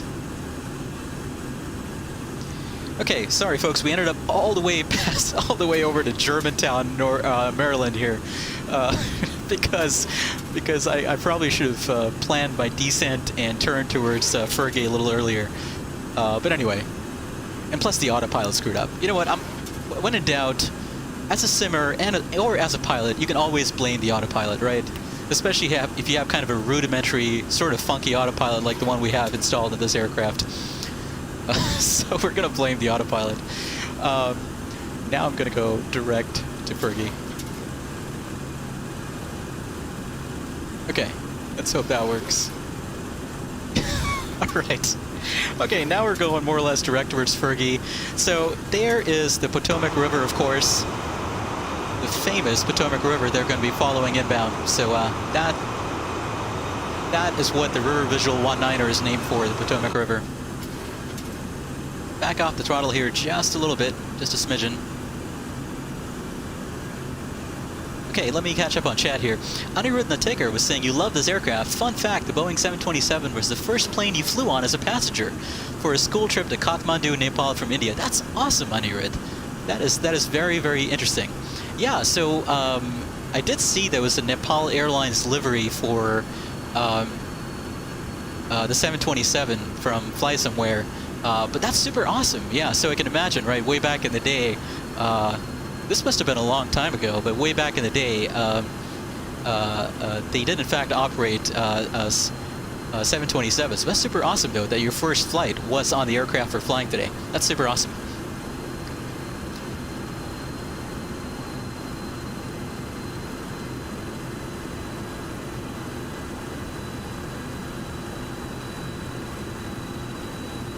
James too says you'll try the FMC version first when you get to flight. Yeah, it's probably a good idea. The INS is a little tricky. It takes some getting used to, takes some learning. Yag Nation says you haven't flown an XPlane for a long time, you kind of miss it. Yeah, XPlane has its joys for sure. XPlane, let's go to turn there. So what I'm going to do here is go to nav on the nav GPS switch, and now I'm referencing the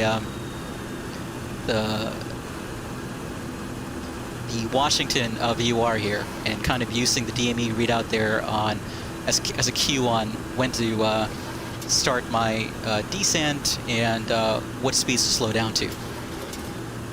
Okay, so right off the right side of the aircraft there, that right there is a David Taylor.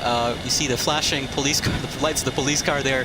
You see that kind of line there? That is a David Taylor ship, Naval Research and Development Center. They research new ship designs there for the Navy.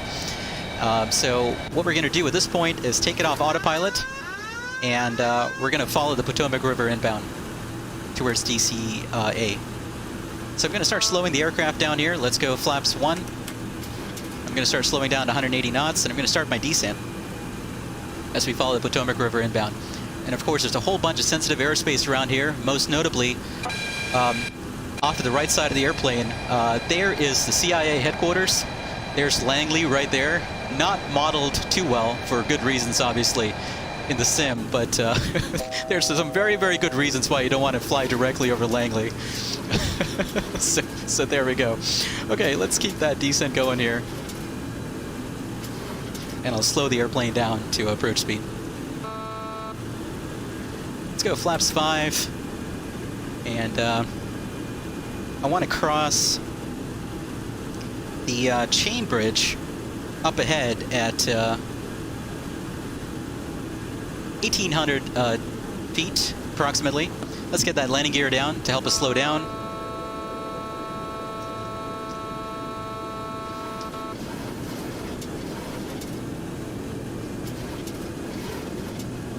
Let's go flaps 15 here. Just continuing to follow the river. I'm going to go ahead and slow down to final approach speed of 121 here. Let's go flaps 20. And I'll catch up on chat once we're on the ground, folks. Obviously, this is a pretty intense pace of flight. Okay, let's start getting some of that thrust, and we'll go flaps 30.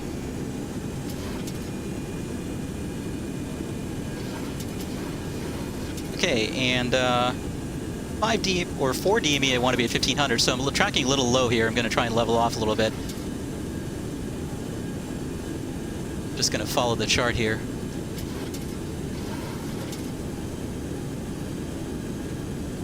Tracking just a little high.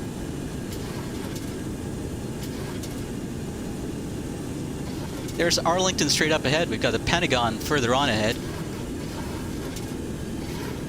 Okay, 4 DME at about 1500, and then we want to cross the Francis Scott Key Bridge off to the left there as we make this left turn down the Potomac at about 900 feet. That's the 3 DME arc. And of course we got the glare of the sun there on some of the instruments, which could make this approach a bit more interesting than it needs to be. Okay, let's continue our descent down to about 900 feet there over this Francis Scott Key Bridge. 1,000. Doing okay so far. Okay, landing checklist. Landing gear down, 3 green, flaps 30 set, VREF 121, and landing checklist complete, really. Okay, turning right now. As we pass Arlington to the right, we've got the Lincoln Memorial off to the left, we've got the Washington Monument off to the left, and we're going to kind of hug the riverbank here on the left side of the airplane.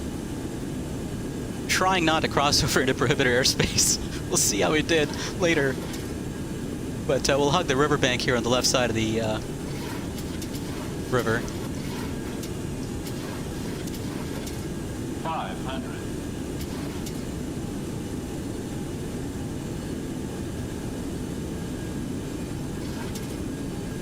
400. And just before we get to the bridge here, we'll go ahead and initiate our final turn.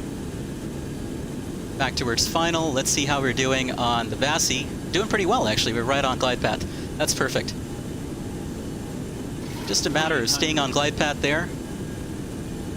And of course, we got the controls feeling very, very sluggish since we're at low speeds. 200. And we got a slight crosswind there from the left that we're going to account for.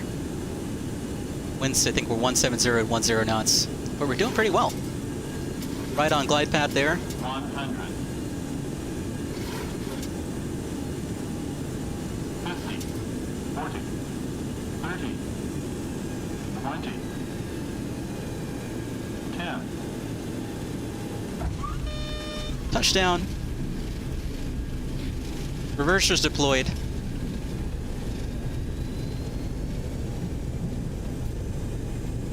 $80 knots.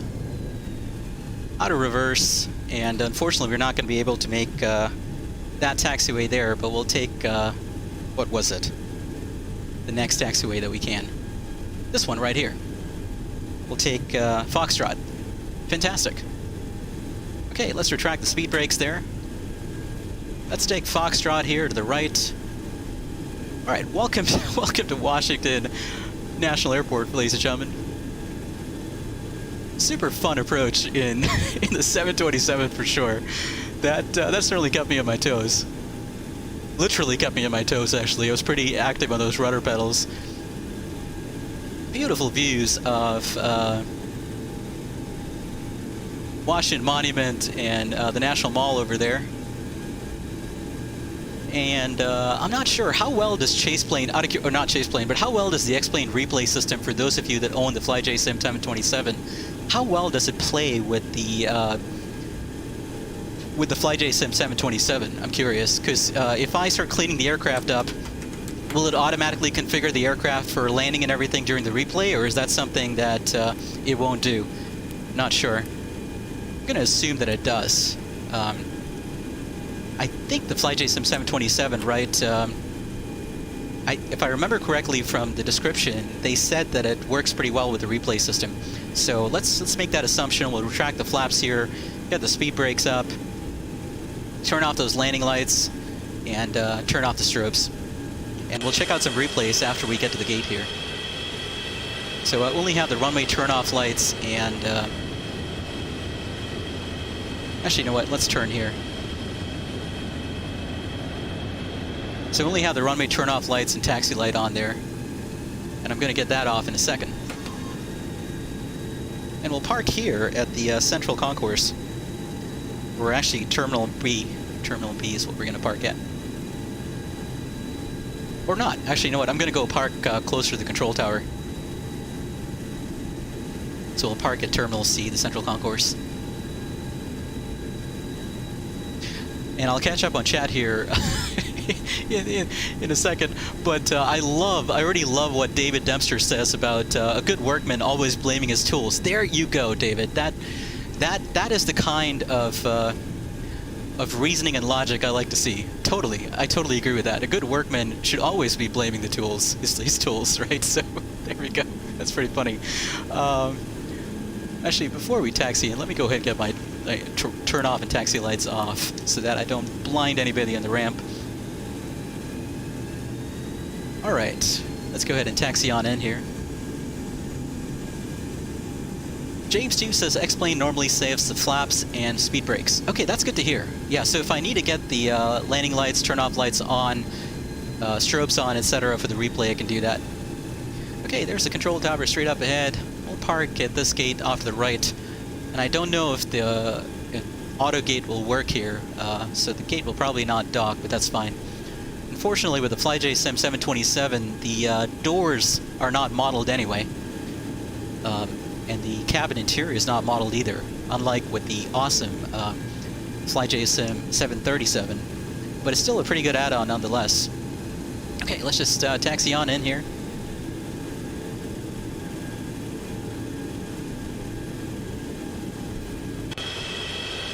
And just going to pull forward to the first hash mark. Okay, let's stop the airplane there. All right, and it's replay time. We're not going to shut down because I'm not sure how well that is going to play with the replay system again. So let's go ahead and check out some replays. I think it's Alt-R. There we go. That was the key binding. So let's bring it back to not there, a bit closer. We want to check out all the sites, of course. That should do it right about there. So once again, that's CIA headquarters off to the right side of the airplane. That's Langley, I think. So there we go. And we've got Potomac Rapids up ahead, and the Chain Bridge a little further ahead. Okay, let's see how we did. Let me make sure that all the lights came on like they were supposed to. Indeed, they did, actually. That's great. Yeah, the replay system plays pretty well with this aircraft. Wow, and I love these PBR effects. They look super awesome. Okay, let me catch up on chat here. I know I missed a lot. Pi Ray says you're doing patterns at Bozeman on VATSIM. Awesome, Pi Ray. Hope you're enjoying those patterns. What aircraft are you flying out of curiosity, Pi Ray? Because I was thinking about flying on Pilotedge, just so we have, you know, full ATC coverage, just like it would be in the real world if we did that flight. Let me hide that replay window there. We'll go into orbiting views here. Wow, love that sunset. That looks spectacular. Okay, so David Dempster is saying, what is that old saying? A good workman always blames his tools. Boatman says, no one gets punished like that. Yeah. James 2 says that looked like you were going to land on the water. Really? Let's take a look at it in the replay. But, wow, look at that. This scenery is pretty awesome from Drzewiecki Design. I think it looks really, really cool. Just look at the level of detail here, right? It looks super awesome. By the way, is the view stuttering for you guys? If it is, what I'm going to do is I'm going to switch to desktop capture. Maybe that helps with it a little bit if it's stuttering. And hopefully that helps.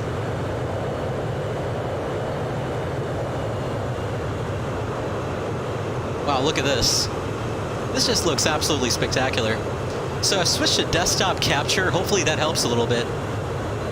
So it's really weird, right? Because in my sim, it's just absolutely smooth. There are no issues at all in my sim.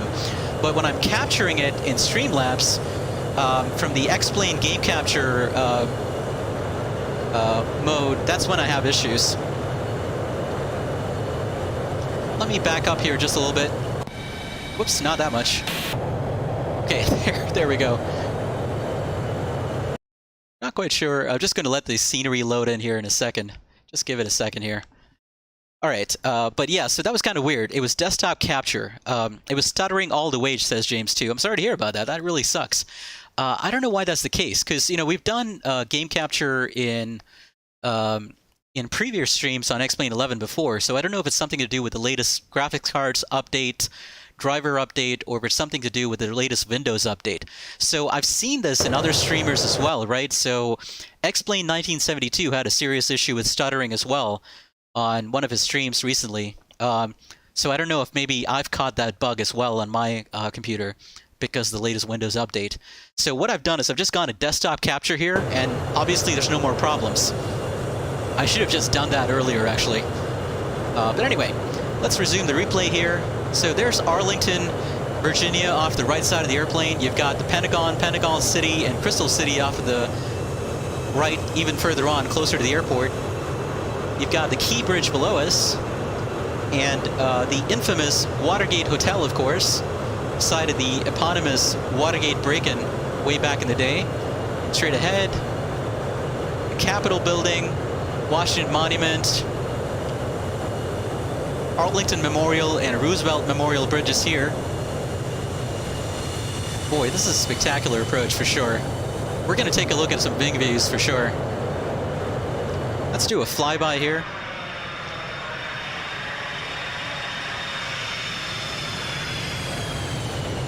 Wow. That looks awesome.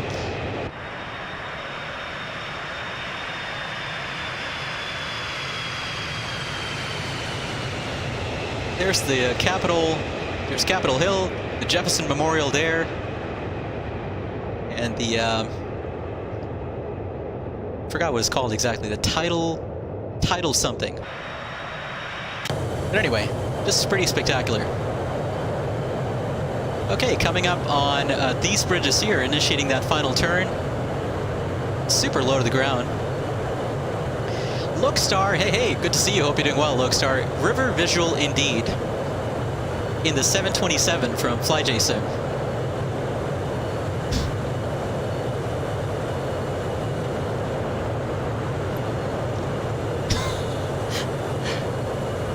All right, let's see how we did here.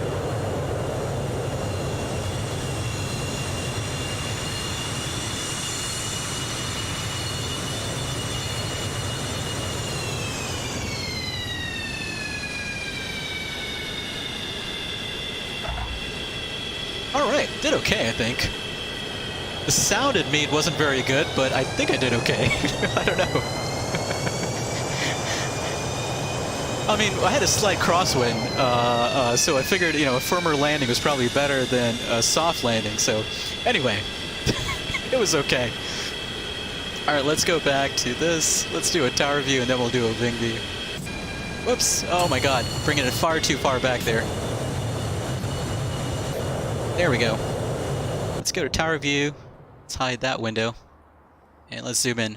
There is that up in Georgetown? Yeah, I think it is. Or is that the National Cathedral there? I think it's the National Cathedral, actually. That looks super awesome. Okay, let me catch up on chat here.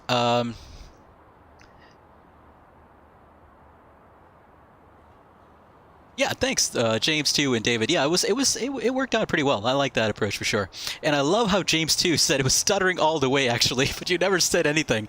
See, this is why I appreciate all you awesome viewers that are willing to put up with my streaming issues, regardless of how badly it's going.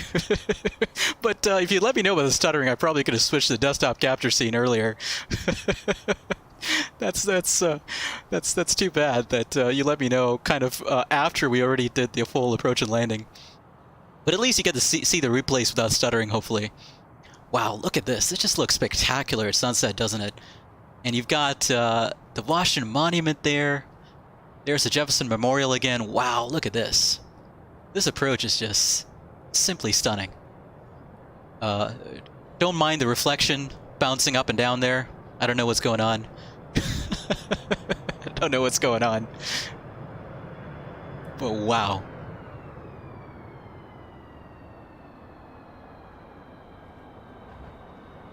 Touchdown right on the markers there.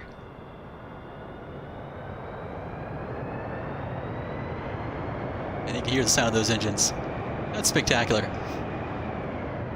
Okay. Let's, wanted to do a Ving view here, right? So, I've actually got to create one on the fly. There we go. I thought I had one set up, but I guess I did not. There we go. That looks good enough, so let's bring this back a little bit.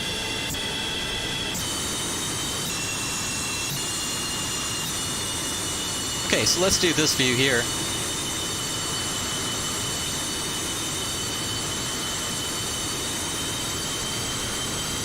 Let me catch up on chat while that's going on. Ben Lodge, welcome on board. Hope you're doing well. And Lokestar, welcome to you as well. I'm sorry if I didn't catch you earlier, but welcome to you as well. Ben Lodge says, what's up? Thinks what is up is we're flying from, or we were flying from New York LaGuardia to Washington National, Washington, D.C. airport. But other than that, things are going well. I'm doing great. Ben Lodge, hope you're doing well as well. Ben Lodge says you picked up XPlane 11 a few days ago and you just watched Q8's video on SFD Global.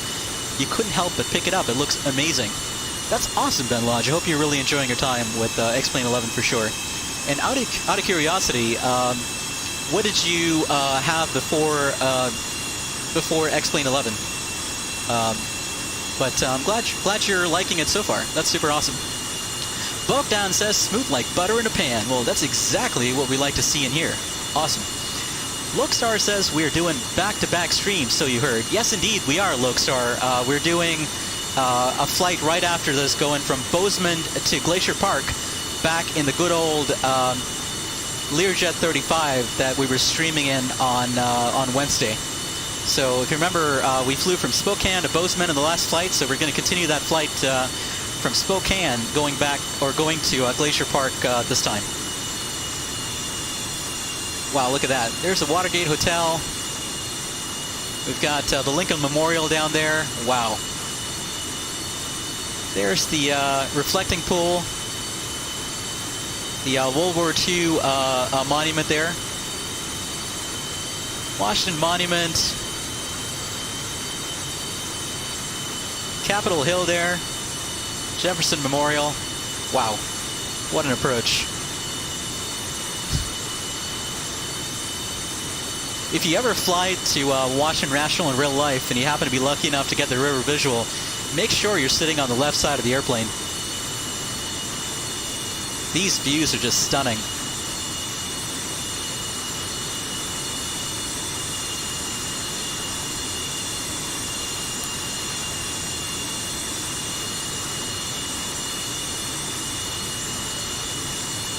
I don't know what it is with that effect there.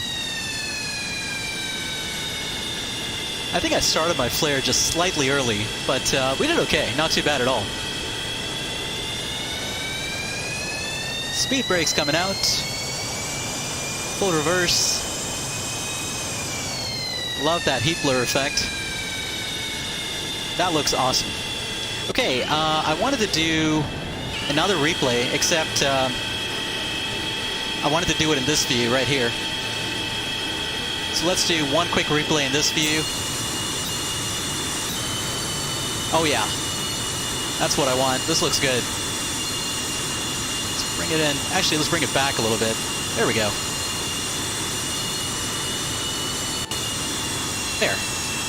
That works. That looks pretty good.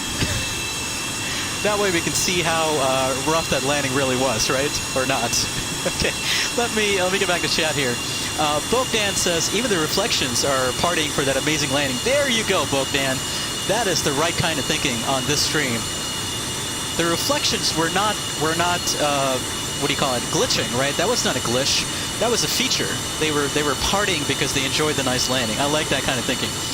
David Dempster was responding to, oh, I missed you actually. PC Le Monu Gris, welcome on board. Yes, so PZ, first of all, welcome on board. You say you're French. No, it's not FX 2020. Like David said, it's XPlane 11. FX Microsoft Flight Simulator 2020 will probably come out if everything works out and they stick to their schedule. Probably it'll come out towards the holidays, end of the year is my guess. Ben Lodge says P3D version 4. You wanted something a little more realistic flight dynamic wise. Yeah, Ben. XPlane 11 certainly has its benefits in terms of the fluid dynamical world that it renders, right? So it certainly has some benefits in some regards, I think. Loakstar says you're getting familiarized with the Q400, doing well so far, except yesterday you forgot to remove the gear pins. Loakstar, I have done that on far too many occasions. That happens to me way too often. What I always make sure to do right now, or these days, is I make sure to look at the bag that stows the gear pins, and make sure that that the red flags are showing there. Wasn't too bad. It was a little firm, but I'm okay with that. That was a decent landing.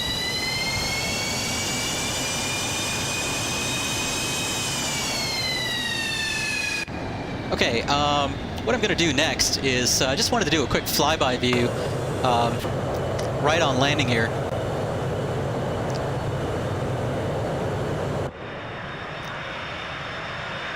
Let's take a look at this. This is going to be our last replay, I promise. I just wanted to do one flyby view on touchdown because that's something I always enjoy doing. I was trying to hug the riverbank on the right side there, or the left side actually. Wow, look at that sunset. That sunset is so spectacular, reflecting off the river there. Wow, just looks amazing.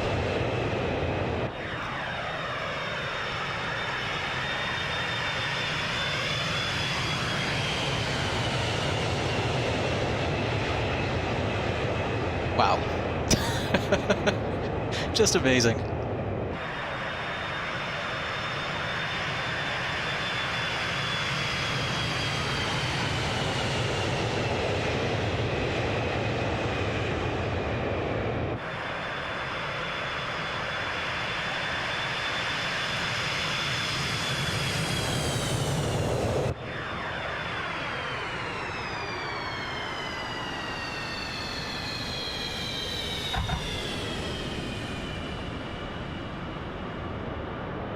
There we go.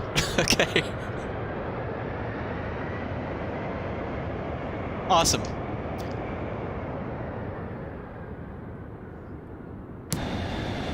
All right, I think we're all replayed out here. Let me catch up on chat here real quick as we switch to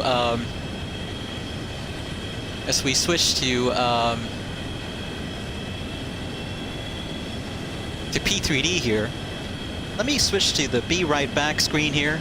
I'm still going to be on here talking to you folks for at least the next couple of minutes while I catch up on chat. But what I'm going to do here is I'm going to quit XPlane 11, and I'm going to load up P3D version 4. And I'm probably also going to load up a little teaser for my next full flight video here while I load up P3D as well.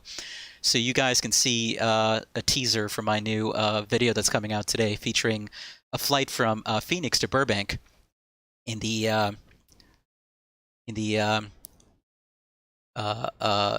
old PMDG NGX. So I'm just closing off some windows here, and let me catch up on chat while that's going on. So Loakstar, yeah, I've totally forgotten plenty of times to remove those gear pins myself, actually. That is a mistake I've made on far too many occasions. So nowadays, what I always make sure I do during my before engine start check is I make sure to look at the little bag that's supposed to hold the gear pins, and I make sure that that bag, it looks full and it has the little red flag sticking out of it from the gear pins. So I always do that. Gregory DeLong says, after landing checklist, was the landing smooth butter? Was the landing butter? Was the landing hard butter? That is a great question, Gregory DeLong. I think this landing was hard butter. So I'm going to go with option 3 that you presented there. Loakstar says, oh yeah, totally. Gregory DeLong says, that great view is very nice. Totally, yeah, I agree with that. Or the gear view is very nice. There you go, there you go. It's because this is too exciting, says David Dempster. Well, I'm glad to hear that. I'm glad you enjoyed that just a little bit. Okay, what did I want to do here? I wanted to pull up a quick video from my next video, so you can have that to look at while we wait to come right back. Let me pull this up here real quick. Full flights. Let's go to this one right here. Where is it? There it is.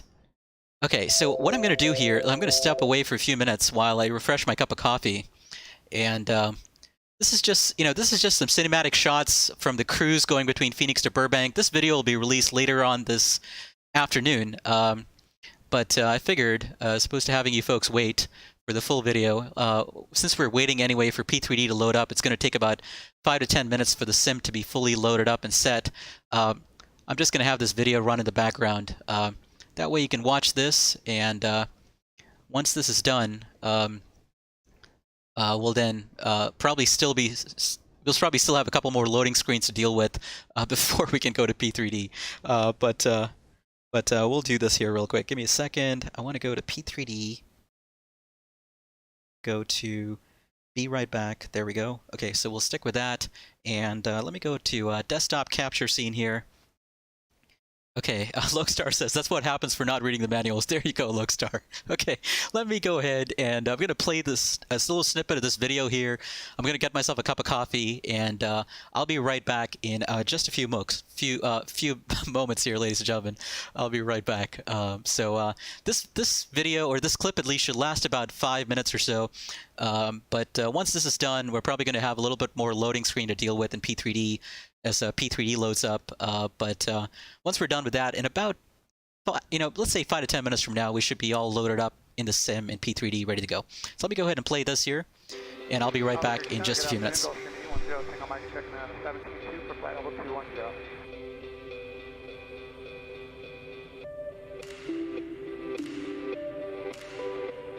November 810 single mic Albuquerque Center Rogers, plan to maintain flight level 350.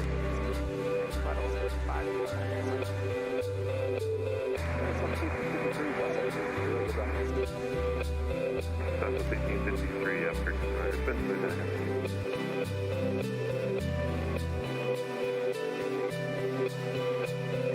American 162, after Texaco, direct Little Rock, direct Seminole, direct Bullseye, record and change. Roger, Texaco, Little Rock, Seminole, Bullseye, record and change for American 162, thank you. Thank you. Medevac 880 Zulu, Albuquerque, Center Roger, direct to Tulsa, climb and maintain, flight level 350.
To heavy precipitation, left to 12 o'clock, 40 miles, 10 miles an hour.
Malibu 1 Bravo X-ray, contact NI Tower 119.3.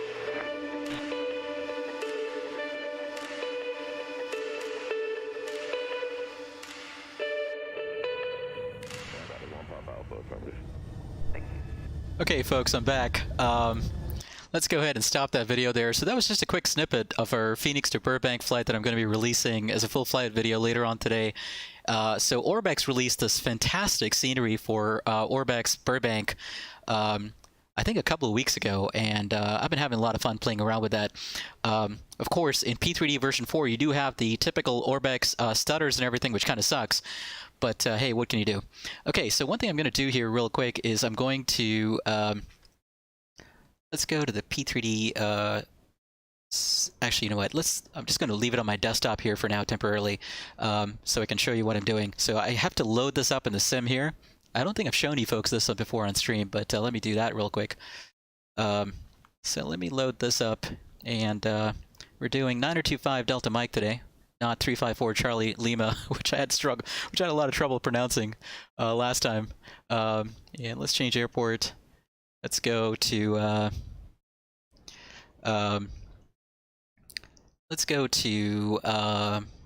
Bozeman, Montana, and we'll go to I think it's that one, parking one. Yeah, that one's fine. And that time looks good. Actually, it's mounted time, right? So 12. Okay, everything's looking good. Let's go ahead and load that up. Okay, so while that loads up, here's what I'm going to do. I'm going to go back to the Be Right back screen here. Whoops. And we'll give that a couple of minutes here, actually 2 to 3 minutes to load up.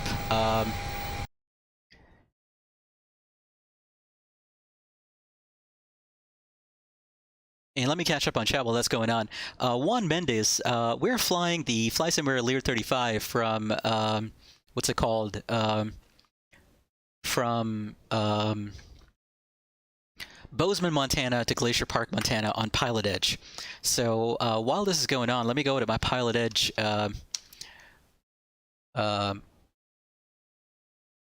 website here, and let me go ahead and file my flight plan. So I'm flying IFR today, November 9025 Delta Mike, Learjet 35. Equipment code is a slant L rather, 450 from Bozeman to Glacier Park, GPI. Cruising altitude of 36,000. Alternate is Missoula, Montana, and our route of flight is going to be whoops. Let's go to schedule, let's go to Bozeman GPI, and let's put this in. We're doing the T-Rex 4 departure. Montana, of course, for those of you who don't know, happens to be a site for some pretty awesome, what do you call it? There's a lot of excavations, like, the paleontologists are attracted to Montana because there have been a lot of, fossils that have been discovered in Montana, obviously. So it's a great place for that. Okay, it's finally finished loading here. I'm going to just go ahead and go all systems off and make sure the parking brake is set. Let me go back to our P3D streaming scene there and make sure that stream starting soon now thing is hidden. That's great. There we go. And whoops. Let's go ahead and open up the door here, connect the GPU, get our co-pilots on, and get the chocks on. There we go. Okay, and lastly, let's hop back in the cabin here. Let's open up the windshades. It is hot out, but we'll let the cabin heat up. That's fine. Enso92, hello yourself. Hope you're doing well. Ray, no thanks. The F-22 looks fun and all, but I've had enough adventures in the F-22 to last a lifetime in P3D. That's the default aircraft, of course, for those of you who don't know. Okay, here we are. We're at the Yellowstone Jet Center. Let me just very quickly go ahead and finish filing my flight plan here. So we're doing the T-Rex 4 departure, Whitehall rather, direct Missoula on to Glacier Park. Okay, so all that is done. Let's go ahead and file that flight plan. Let me go ahead and disable AI traffic here, and what I'm going to do is I'm going to connect onto Pilotedge. So this of course is something unfortunately to bear with when we're switching between platforms while we're streaming. You guys unfortunately have to put up with all the housekeeping activities that go on when we're setting things up between flights when we're streaming. Okay, connect. All right, that's connected. Let's go ahead and close that off. 925 Delta Mike, Learjet 35. Okay, let's go ahead and start this aircraft up from a cold and dark settings. Actually, before we do that, let's make sure that the aircraft is like fully fueled up and everything. So we'll go to the payload manager here. Payload manager, and let's go do a light load of fuel. We don't need more than, yeah, we only need like 2,600 pounds of fuel, so we'll go with 3710 there. That's fine. And let's put in 4 passengers in the back. You know, not too heavy passengers, obviously. And let's put a couple of youngins in back there. And let's put in 200 pounds of cargo and luggage. There we go. That's all set. So our payload manager has us fully set up. Awesome. Okay, now let's go ahead and do our memory flow here to power the aircraft up. BATS 1 and BAT 2. BATS 1 and 2 coming on. Let's confirm we have 28 volts DC volts. That's good. Primary inverter coming on. Secondary inverter coming on. Gyros coming alive there. That's great. Autopilot master on. Radio altimeter on. Emergency battery to standby. AC bus to primary. And avionics master coming on. And clearance 19er. yaw damper power 10 coming on. Time now 1851 and 1/4. And you can hear Pilotedge in the background there. Okay, that's right, David Dempster. This week on Behind the Scenes with DJ Aviator, you get to watch the sausage being made, so to speak. Oops, no, you stay off, my friend. Thrust lever better stay off. Okay, yaw damper power primary and secondary on. Radar to standby. AC or heat is required. Standby gyro uncaged. And parking brake is on, so that's great. Okay, so we have that set. So one thing I'm going to do here real quick, I'm very, very quickly going to go to the Be Right Back screen just for like literally 20 seconds. The reason I have to do that is because there's something here that I can't show, unfortunately, just yet. Or I can't show at all, actually. So give me 1 second while I switch to that screen real quick. And we're just going to be on the Be Right Back screen for about 30 seconds here while I do something here with the GTN 1050s. Unfortunately, the way this is set up, they system test okay. They show some information on screen which they shouldn't be. That's kind of private in nature. But anyway, that's done. That's taken care of. So let's go back to the P3D screen there, and or scene there, and now we can go ahead and set up our GTN 1050s. Okay, version 2.21 is available. Let's disregard that. It's so weird that it does that. Okay, Ensign 92, stateside. David Dempster says, you love those old posters. Yeah, David, I'm a huge fan of vintage travel posters, so I have a few of these at home, actually, on my wall. So I absolutely love, of old vintage travel posters from back in the day, especially from some of these, now out-of-service airlines like Pan Am and TWA and others. Just love these old vintage travel posters. So, I kind of like having them on some of these screens for the stream starting soon, you know, be right back window, etc. I love those old posters. Okay, let's go to flight plan, and let's put in our flight plan here, Glacier Park. Okay, and we're going to do the T-Rex 4 departure. Off of runway, let's see, what are the winds doing? Actually, winds are favoring 1-2, so we'll depart off of 1-2 today. HIA, low departure, and after Whitehall, we're going to proceed direct to Missoula. That's MSO, Missoula, and after Missoula, we're going to proceed direct to FCA, that's Kalispell VOR, onto Glacier Park. So that's what that looks like. And unfortunately, due to the limitations of the Flight 1 GTN, these two units are not connected. Just going to switch there to Bozeman ATIS, and we'll leave Bozeman ground on there. That's fine. GPS 19, contact Salt Lake Center 13577. Let's put in Glacier Park, GPI, Glacier Park. Once again, we're going to load our procedure. Departure procedure is going to be the T-Rex 4. Runway 12, HIA, low departure. And after Whitehall, we've got Missoula, of course. GPS 19, Salt Lake Center, thank you. After Missoula, we've got, what's it called? Kalispell, FCA. Ready to go. Okay. All right, all that is set. United 1171. Just to be on the safe side here, I'm going to store it. Clear takeoff, 16 left, United 1171. Okay, and I'm going to store it on this side as well. 2963, Albuquerque Just in case we have a sim crash, at least we can come back to it. Let's go to the map page there. Okay, so we're all set there. Now, let me go to my iPad here. Let me pull up the correct flight plan. There we go, Bozeman to Glacier Park. And I'm just going to pull up the ground frequencies, etc. here at Bozeman. Okay. Give me a second here. Just watching the sausage in the process of being made. Bozeman ground is 122.1.8. That's the frequency in which we're going to get our IFR clearance to Glacier Park. And T-Rex 4 departure, top altitude is going to be 16,000. So I'm going to set 16,000 here in my altitude selection window in the altimeter.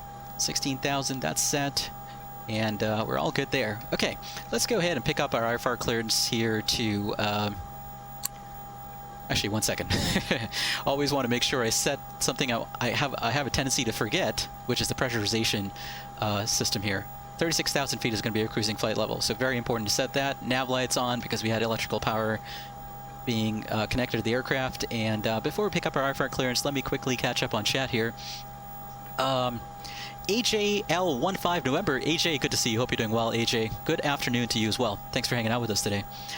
James 2 says, don't worry, we don't need to see my order of Kona coffee. That is not super confidential information there, James 2. That is information I am totally willing to share with the world, within reason, of course. But that's not the reason.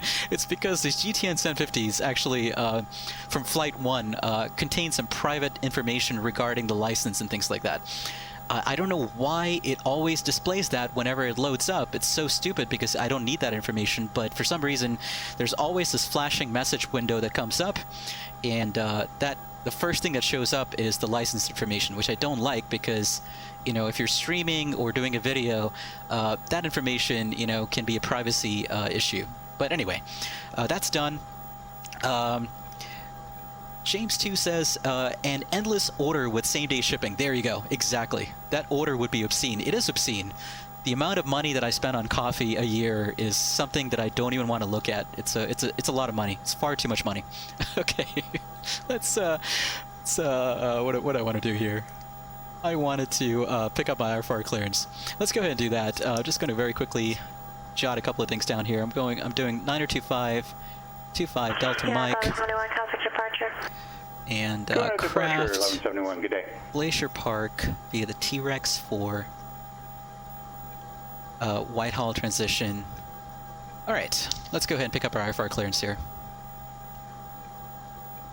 And we are tuned to Bozeman ground, correct? Yeah, 121.8.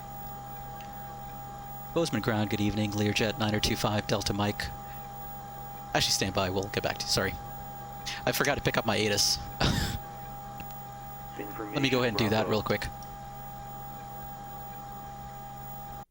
Bozeman Yellowstone International Airport. ATIS information, Bravo. Endeavor departure, good afternoon. United 1171, Wind climbing variable through at 8,000 on the Visibility 10. Sky condition, clear. Temperature 22. Dew point 9er. Altimeter 3014. Arriving and departing runways 11, 12. Visual approaches in use. Read back all runway assignments and I just hold wanted to pick up short my ATIS here. instructions. Advise on initial contact. You have information. Bravo. Bravo. I like how you pronounce that. Bravo. Bozeman Yellowstone International Airport. ATIS information. Bravo. 1756 Zulu. This is pretty funny. Wind variable at 4. Visibility 10. Sky condition clear. Temperature 22. Dew point 9er. Altimeter 3014. 3014. Arriving and departing runways 11, 12. Visual approaches in use. Read back all runway assignments and hold short instructions. Advise on initial contact. You have information. Bravo. Information Bravo. I like how he pronounces that. Okay, we got in for the information Bravo. Let's call up ground now. Bozeman ground, good afternoon. Learjet 9025 Delta Mike with Bravo, IFR to Glacier Park.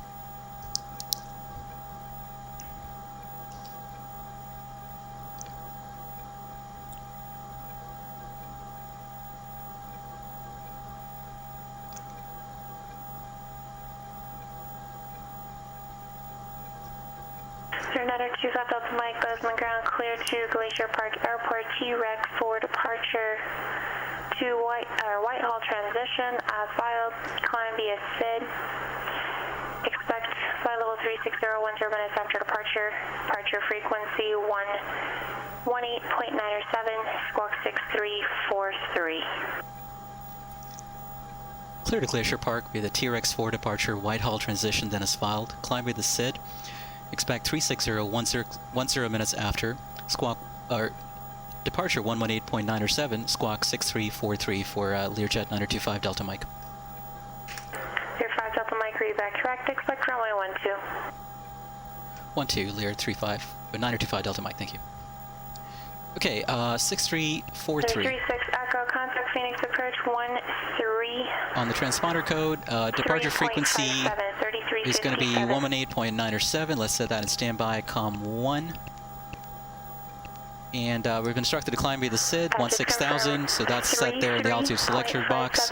And 12 for departure, so we've got that correctly set up here in our GTN 750 units. So that's perfect. Okay, awesome. Let me catch up on chat here. AJ says, at work on a Sunday and the airfield is quiet, so catching up on my streams and your math homework. Okay, awesome, AJ. Hope things are going well. Hope you had a great 4th of July weekend thus far, by the way. And thanks for hanging out with us. But Lokestar is saying, how do you update the nav data in the GTN 750? Lokestar, there is no easy way to do it, unfortunately. The only way to do it, Lokestar, is to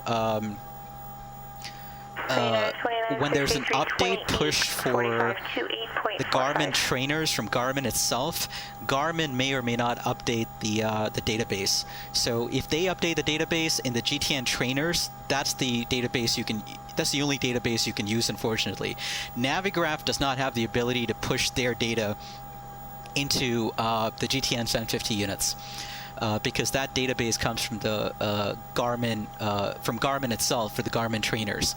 So all this is, right, from Flight 1, and they charge an obscene amount of money for this when you think about it.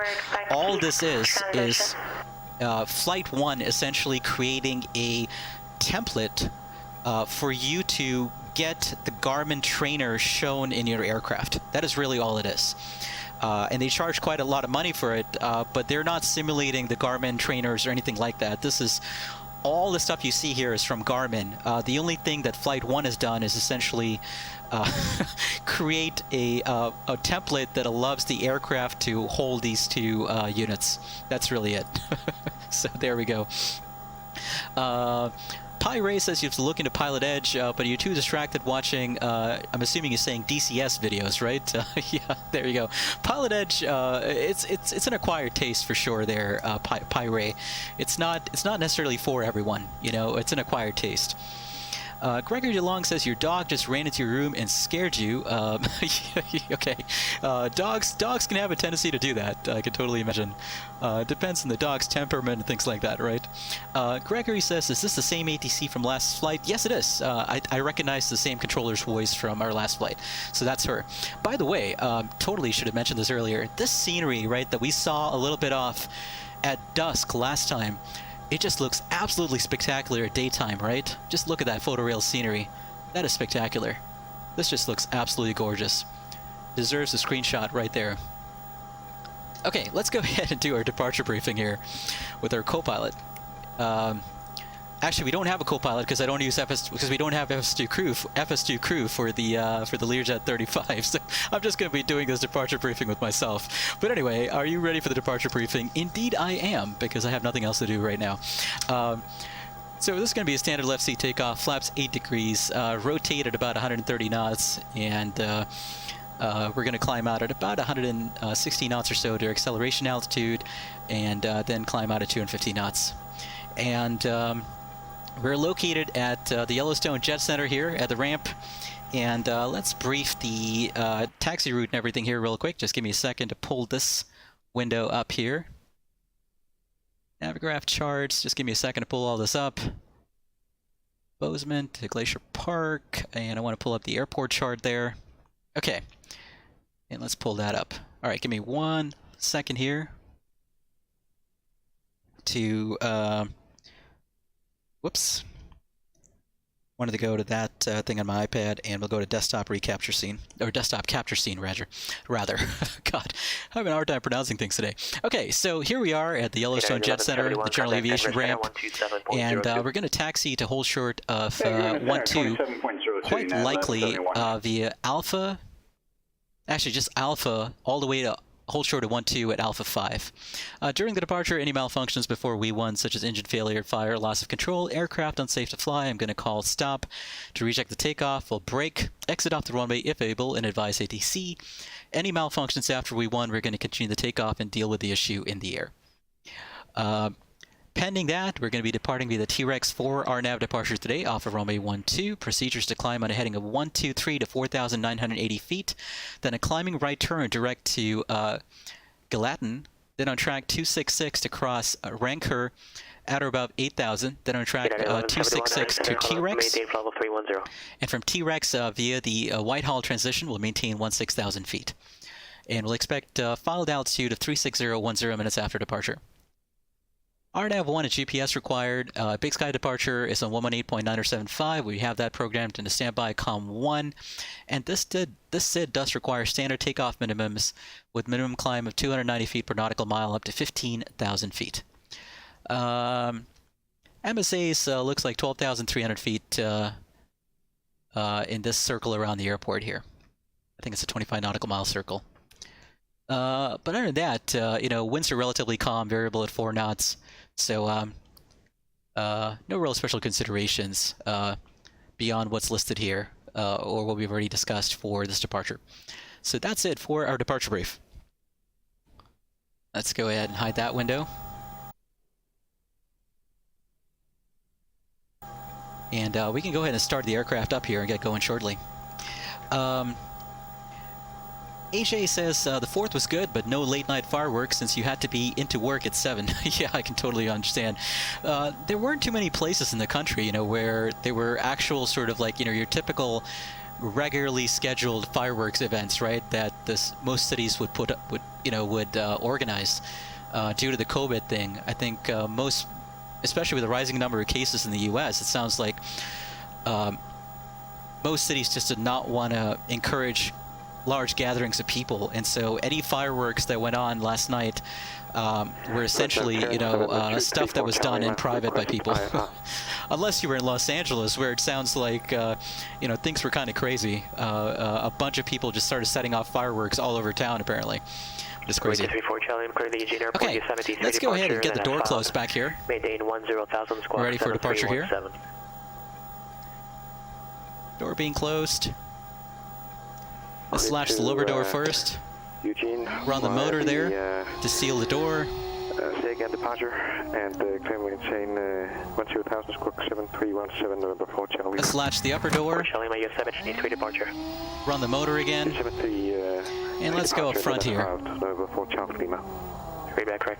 Make sure that the door light is out. It is. So the door has been closed. And gonna get rid of the shocks here. And we do have the ground card still connected. That's good. We're gonna need that for the engine start. Okay, so I'm very quickly gonna catch up on chat here, and then we'll start up the engines. Lokestar says, yeah, you noticed. 258 Charlie Bravo is approximately. Pi Ray says, Drum Corps International. Interesting. I'm not sure I'm too familiar with that. Gonna have to look at that. Lokestar says, yesterday there was a flyby of a B2 and a B1 over at Philly. Awesome, Lokestar. That should have been awesome to see. Bravo squawk 2473. 2473. 8 Charlie Bravo. Okay, let's go through a start check here. Fuel quantity, balance counter is checked and zeroed. Just make sure that everything looks good on our payload sheet here. Thrust levers to cutoff. Just going to right-click to make sure they're in cutoff. Fuel computers are on. They are. Beacon coming on. No smoking seatbelt sign coming on. Batteries, minimum 24 volts, we're all good there. Inverters are on, primary and secondary. Aux heat is off, air conditioning is off. Then below the line, cabin door closed, light is out, belts and harnesses on right and on left. Parking brake is set, hydraulic pump is off. Coffee is checked. Start check is complete. So let's go ahead and start up the engines here. We'll start up the right engine first.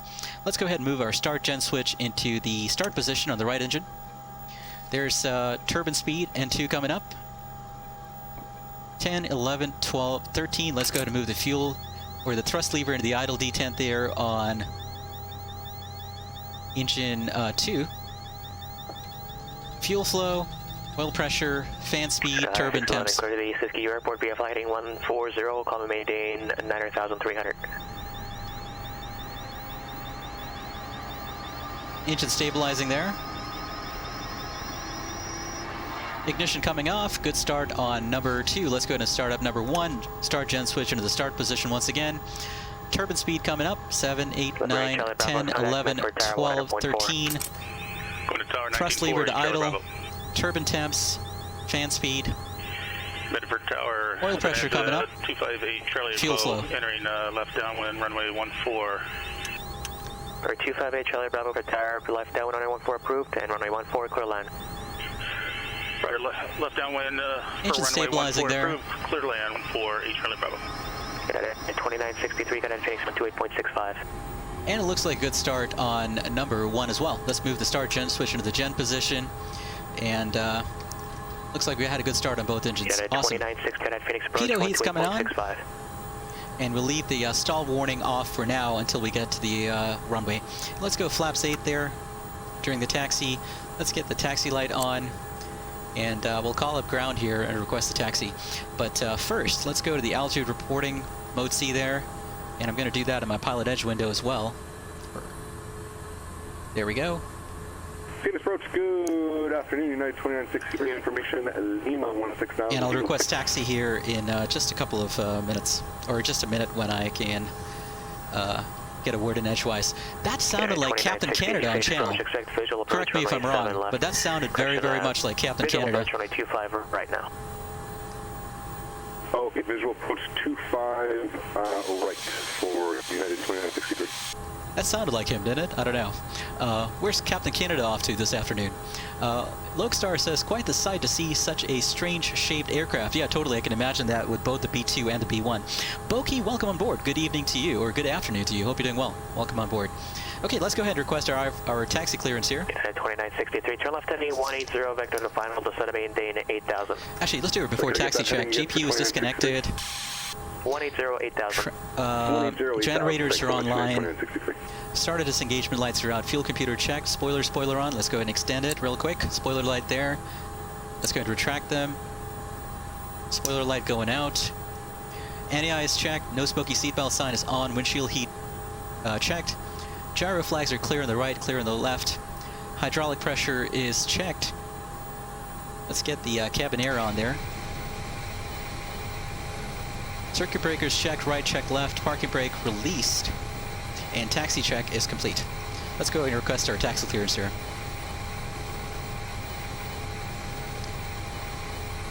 Bozeman ground, Learjet 9025 Delta Mike with Bravo, looking for taxi 12. And we're at the GA ramp. Taxi via Alpha. Runway 12, taxi via Alpha, Learjet 9025 Delta Mike. Okay, pretty straightforward taxi there. Taxi via Alpha to 12. Sky 611, pursuit XQ, cross Montague at 90,300, NDB or GPS. Okay, Alpha steering on. Let's start taxiing out here. James 2 says Captain Canada is doing Albuquerque, Phoenix, and Los Angeles. Okay, so is he on Pilotedge in that case? Because that definitely sounded like him. ground. And it sounded like that was probably Phoenix that he was at in that case. Because this controller typically for the western U.S. region on Pilotedge would control, he would control, what do you call it, Albuquerque Center as well, in addition to all these centers up in the northwest of the U.S., such as Salt Lake City, Seattle, Oakland Center, etc., Denver Center, etc. Okay, make sure we're clear on the right there. We are. Centennial ground Mooney 5892. James 2 says, okay, that makes sense then. I thought I recognized that voice, so that was definitely him in that case. Pretty cool. VFR westbound. Gregory Long says it doesn't. Now that is a very mysterious thing to say there, Gregory Long. I'm not sure what you mean by it doesn't. I'm not sure what that means. I'm not sure. Maybe I said that, and you were just repeating something I said. I'm not sure what's going on there. Allegiant 383 at the terminal with wow, look at this. IFR Portland. Beautiful scenery here. Bozeman, Montana. Big Sky Country. So the reason they call it Big Sky Country, by the way, is obviously because you get a lot of days like this out here in Montana.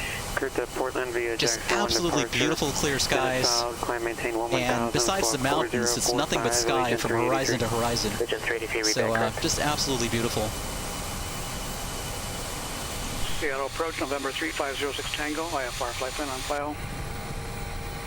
November 8 Charlie Bravo, taxi around via Alpha, remain this frequency. Alpha to Parkane 8 Charlie Bravo. James 2 was asking, were those wing tanks, wingtips, external fuel tanks? They are. So these are fuel tanks for the Lear 35. They're not external fuel tanks. They are part of the structure of the aircraft.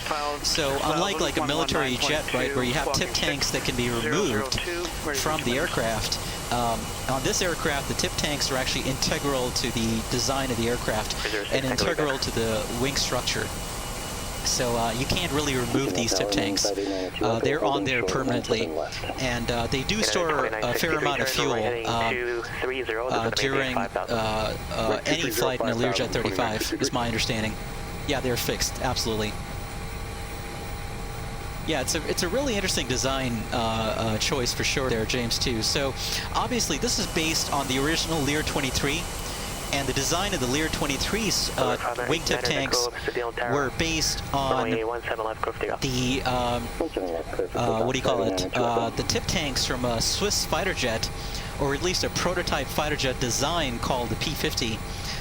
And if you look at pictures of the P-50, it had tip tanks that were very, very similar to the tip tanks on the Lear 23 and now the Lear 35. So pretty cool. Okay, we're coming up on runway 12 here.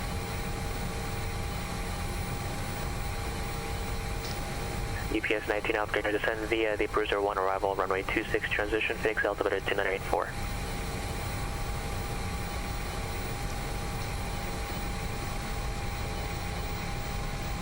Get out at 2963, Phoenix Air, 1 o'clock, 15 miles.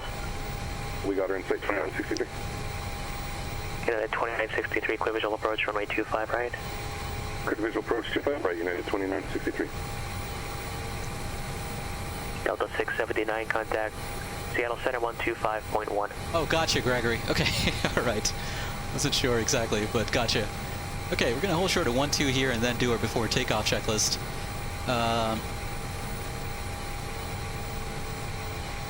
Okay, let's stop here. Let's switch to tower, 118.2. On the ground, sky high 337, radio check. Delta 679, Seattle Center, roger. Okay, and let's switch to CDI there. Let's switch to runway heading on, or let's set course to correction runway heading 123. On the ground, sky high 337. Looking to pick up our IFR to Mission Airport, Livingston. And heading select there to 123 as well. And let me pull up my 2Rex4 RNAV departure chart there on my iPad. Okay, fantastic. All that is set. Let's go through it before takeoff checklist. Parking brake is released. Transponder, TCAS, TAWs are on. Thrust reversers armed. There we go. Pitot heat is on. Anti-ice is required. Lights are on. Cabin air is on. Stall warning coming on. Maintain 9,000. Ignition coming on. Departure frequency. An interior panel is normal.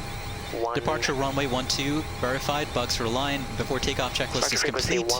Let's go ahead and get our landing lights on, so we don't forget it, and let's get our strobes and recognition lights on as well. And the tip tanks, by the way, do include these pretty cool recognition lights that are right on the tip tanks. And the reason the tip tanks have recognition lights like that is because the landing lights are mounted on the landing gear. So when you retract the landing gear, you actually turn off the landing lights. And this way the recognition lights can provide some, some benefits during the departure below 10,000 feet that the landing lights would in a normal situation. So that's the story there. Okay, let's go ahead and get a request our Tower, good afternoon. United 2963 visual. Takeoff clearance here. 2963 Phoenix Tower, wind 230 at Bokeh says you're storming across the taxiway. There you go. Exactly. Well, we're flying a Lear. We got to do it in style. We got to look like we own the ramp, like we own the airport, right? A Lear is a pretty high-class aircraft. There you go. Let's get the takeoff before Charlie now. Bozeman Tower, Lear 9025 Delta Mike, short of 12, ready for departure. 9025 Delta Mike Tower, runway 12, clear for takeoff. Runway 12, clear for takeoff, Lear 9025 Delta Mike. Okay, clear for takeoff. Even in a towered field, always a good idea to check final. Clear. Not that I don't trust the controller, it's just... It's just a habit built out of years of flying in and out of uncontrolled fields every once in a while. Altitude 600 feet. And plus, it's always a good idea to look because sometimes you mistake the controller directions meant for another aircraft. You may mistake that for an instruction given to you, and so that's why it's always a good idea to check as well. And also, controllers are just as human as you are, they can screw up too. Anyway, let's line up here and we'll get going. Taxi to 27 via Charlie, cross 35. Okay, let's keep it rolling here.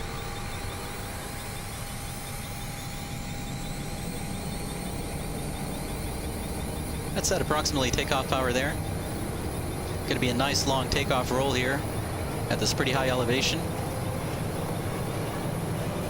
There's 80 knots. 100. V1 rotate. Positive rate, gear up. Yaw damper coming on there. And flaps up. And let's back off the throttle there a little bit.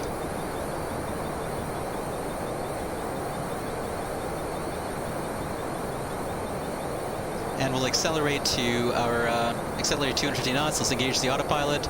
Let's go to nav mode there and alt cell, vertical speed mode.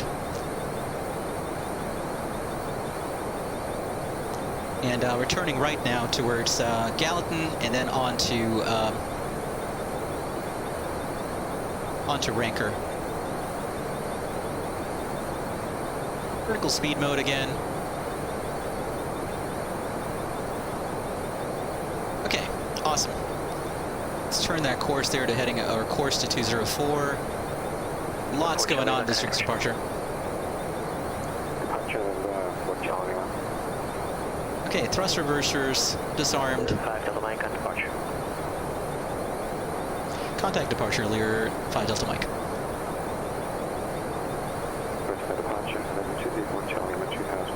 Air ignition switch is coming off. Let's get rid of that annoying buzz there. Direct contact, proceed direct, flag aft, Mustang. Direct Mustang, number 4 Charlie now. Big Sky departure, good afternoon. Lear 9025 Delta Mike on the T-Rex 4, 7.8 climbing 16,000. 9025 Delta Mike, Big Sky departure, contact.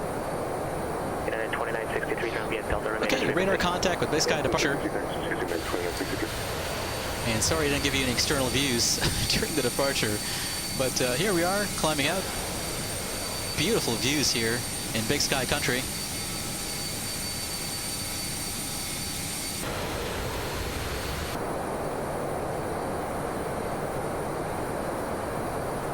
Okay, turning now towards Rancor on a track of 266. Let me set my course to 266.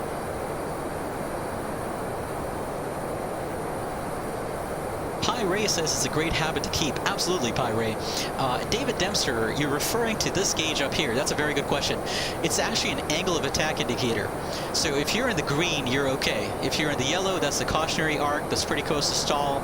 If you're in the red, you're in a stall, basically. So that's a nice little indicator to have. Okay, we're through 10,000 feet there. Landing lights coming off. And let me accelerate here to 250.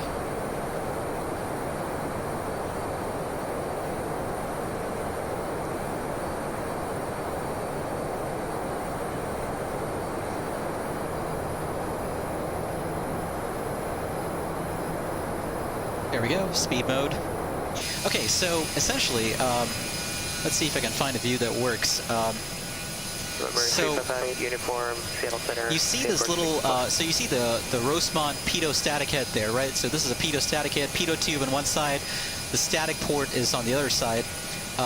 Then about the pitot static port or tube, what you have is or pitot static head rather, what you have is a angle of attack wane. So this thing can move up and down depending on what the free stream air around the angle of attack vane is doing. And that is what this reading up here in the angle of attack indicator is showing. It's essentially showing you, what that is showing you is what that angle of attack vane is indicating. So in turbulence, you know, that angle of attack indicator will jump around a little bit like you're seeing right now.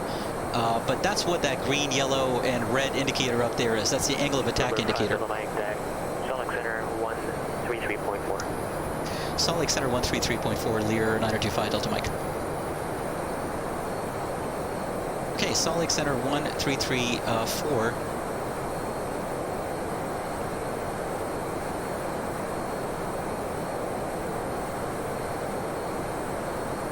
Salt Lake Center, good afternoon. Lear 9025 Delta Mike, 15.7 climbing 16,000.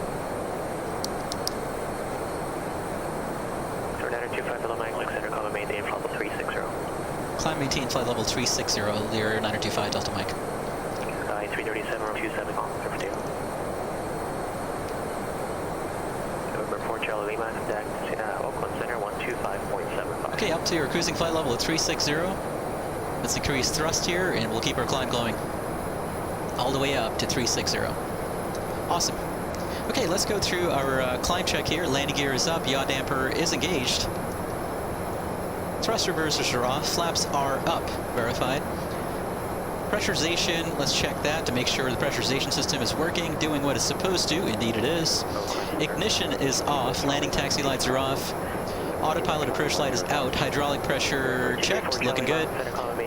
Angle of attack indicator, cross-check both sides, looking good. Climb check is complete. 10,000 foot check, no smoking seatbelt sign off.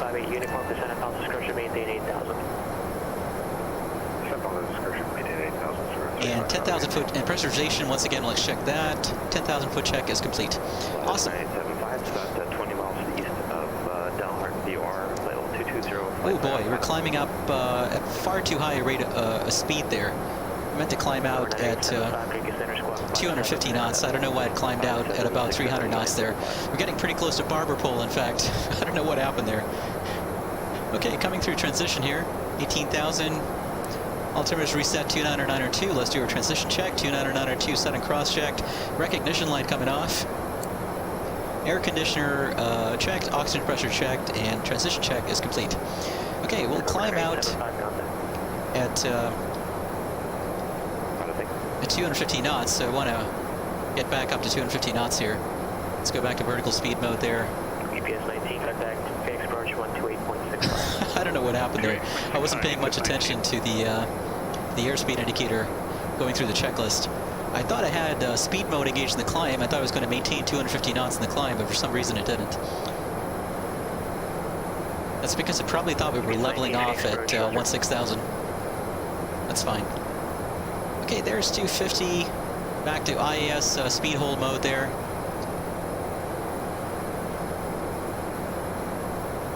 All right. Let's go back into that view. Awesome.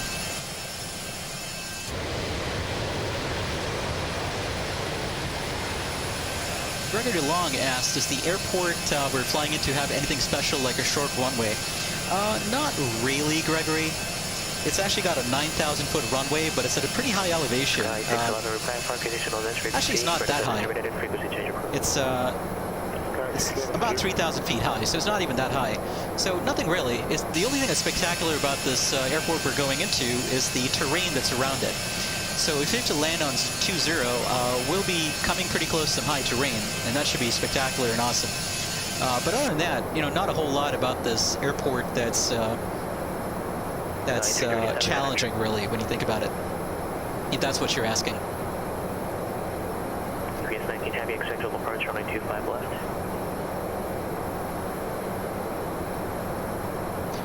Okay, let me check on the weather here at Glacier Park. Let's see what the winds are favoring.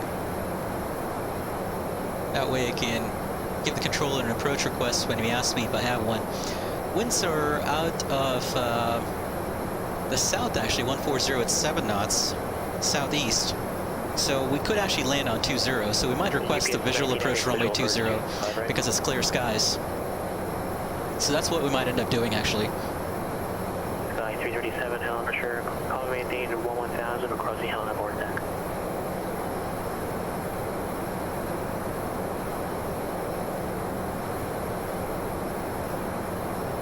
Or we might even just do the R&P runway 20 approach, because that looks like a lot of fun as well. We'll figure it out. Dallas 52, I'll get you set and sent via the Hydro 1 arrival, runway 26, transition, Phoenix Alpha 8. Nice little flyby there. This airplane looks like looks pretty sleek, doesn't it? Especially in that flyby view. That looks super sleek. Gregory, thanks for hanging out. No problem. You have a great rest of your day, Gregory. Thanks for hanging out so far. United 1171, right service terminated, frequency change for. Hey, thank you very much for the service at 1171. Good day. I might request the R&P 20. That actually looks like a lot of fun.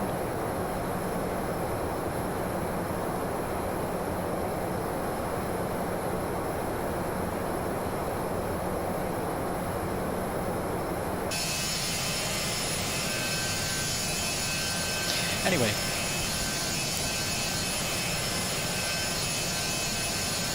Incredibly sleek aircraft, this. Castillos, welcome on board. Hope you're doing well, Castillos. How are things treating you in the Faroe Islands? Hope you're doing well. Thanks for hanging out with us today.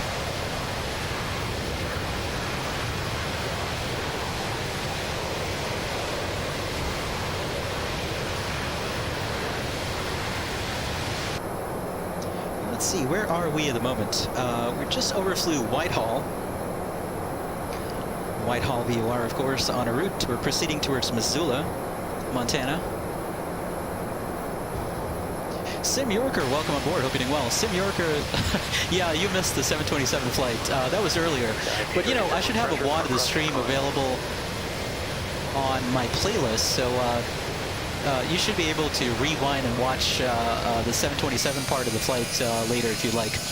Castillos, I am doing fantastic, as well as one can, given everything that's going on. I'm doing okay. How about yourself? How are you doing? Okay, coming up on flight level 360 there. Let's go to vertical speed mode. Aircraft is slowing down a bit more than I wanted it to, because it went into Mach hold mode automatically, which I don't really like very much. And out of curiosity, I don't know if Lokestar is still on, but Lokestar, I think you mentioned you got you picked up the Flysimware Lear 35 as well. I'm kind of curious how you're liking it, if so. Okay, there's flight level 360, altitude capture mode on the AFCS there. Let's set our course here to 299 or 292.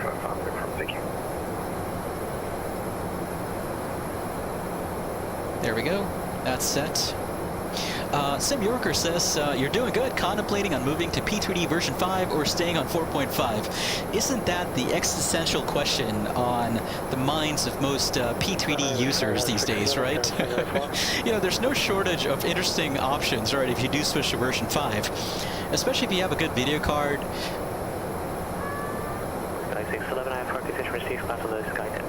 I don't know why it didn't level us off there at flight level 360. That sucks. Please continue down to flight level 360. Let's go engage and all cell vertical speed mode. Altitude capture. It should go to altitude hold mode at flight level 360. I should have leveled us off there. What is the autopilot doing today? We had some weird things going on with the speed mode during climb as well. Anyway, now let's go into altitude hold mode.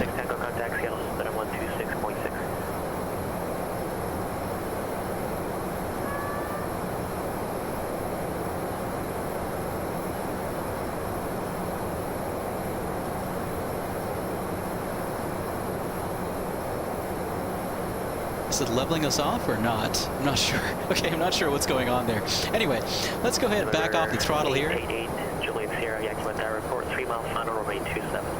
And we'll set fuel flow about 625, 650 pounds per hour. That should do it right there. And that should be, you know, a good thrust level to use for the cruise. Fantastic. And for some reason, altitude hold mode is not enunciated up here on the AFCS, but we are holding flight level 360. Not quite sure what's going on there. We do have yaw damper engaged, autopilot master is on. Pitch trim set to primary. Yeah, I'm not sure why that's the case. It's kind of weird. Anyway, continuing on to the Missoula VOR. Missoula onto Kalispell. And we've got another 75 miles to go to Missoula and 78 miles to go to Kalispell after that, so about 115 miles to go in total to Glacier Park. Awesome. Okay. But yeah, Sim Yorker, so essentially there's no shortage of good add-on options now that are essentially free updates, right, for P3D version 5, with the exception of the Leonardo Mad Dog, I think, and a few other add-ons here and there. But the FS Labs has a free upgrade for version 5 as well. So it is certainly a question that I think is on the mind of a lot of simmers. Good luck kind of figuring that out. I, for one, have decided to hold off on it because I have a 6 gigabyte video card, and you know, I know that I'm going to run into some VRAM issues, especially with True Sky in P3D version 5.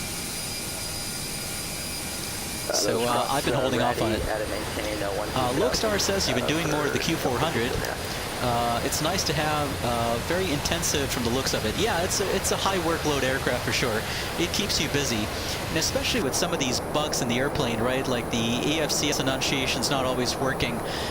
It can be a little annoying at times, but it's an aircraft that keeps you super busy for sure. I totally agree with that.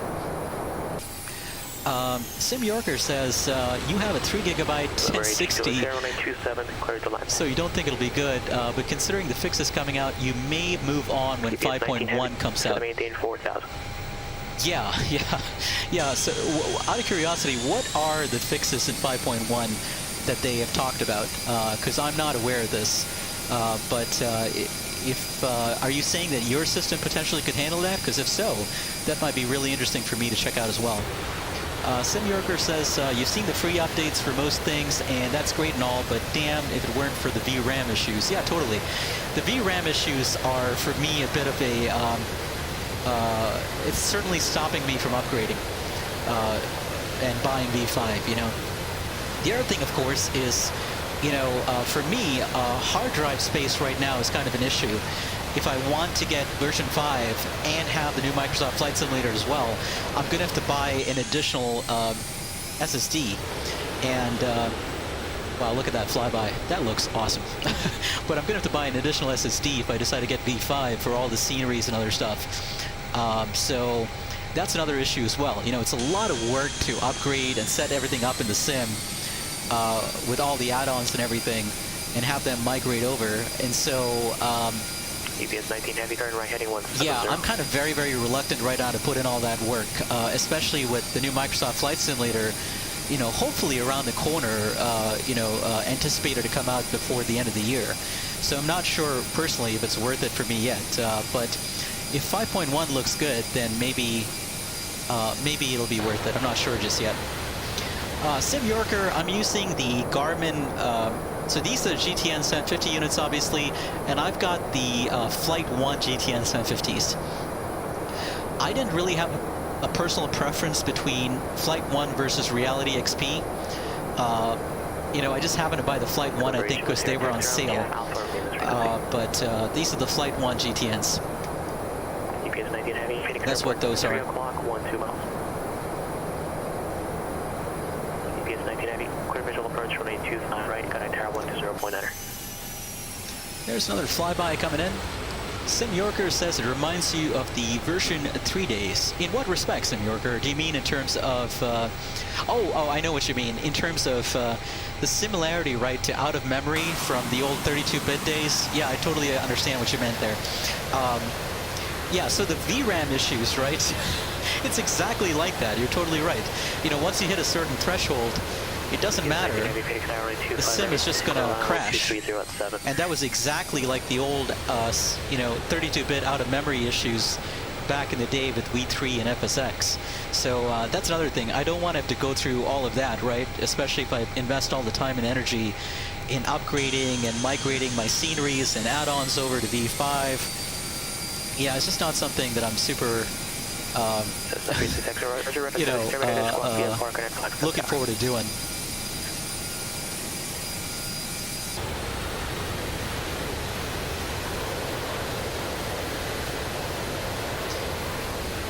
Okay, we're about halfway between Whitehall and Missoula here.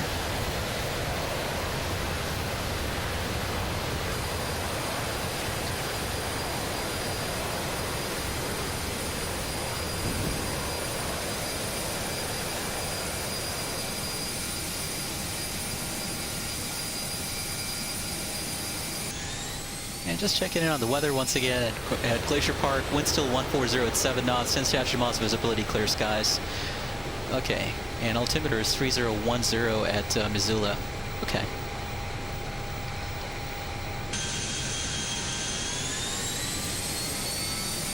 Okay, 36 Echo, you're still on the Phoenix approach frequency.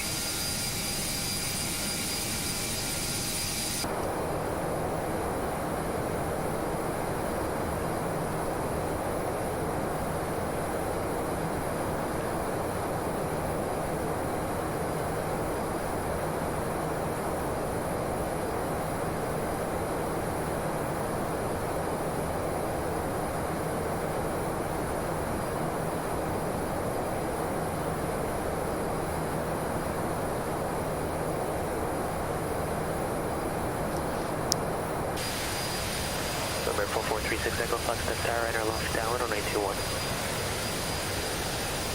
I'm kind of curious how many folks are online on Pilotedge at the moment, actually.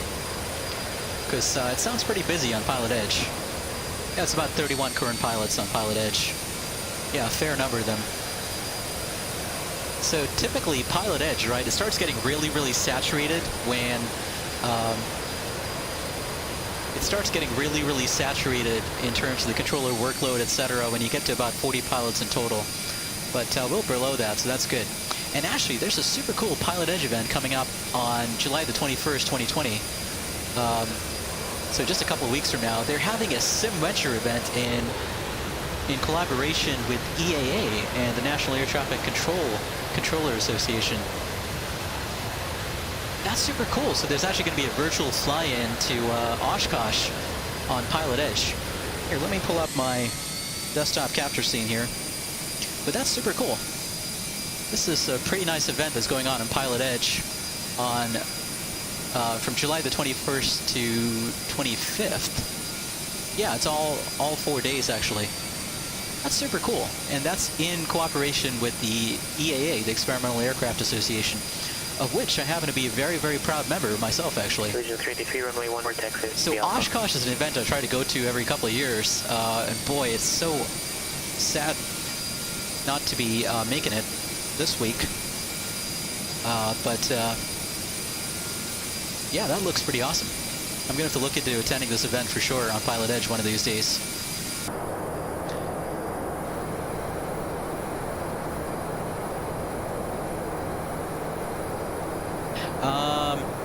Sim Yorker, yeah, I'm flying on Pilotedge, not VATSIM. Logstar says, is there a fix for the landing lights of the Q400? They look very green. I'm not sure, Logstar. I don't think I've ever gotten a fix for it.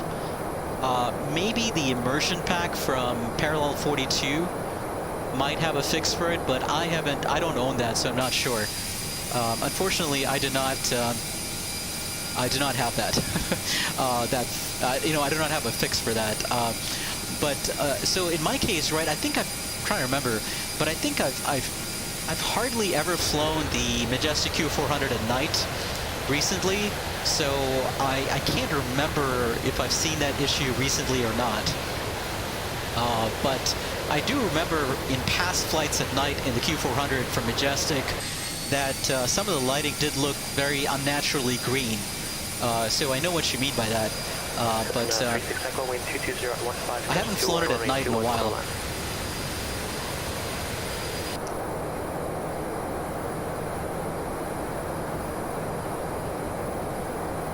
Okay, let's see. We're coming up on Missoula here in 14.5 miles. Then on to Kalispell.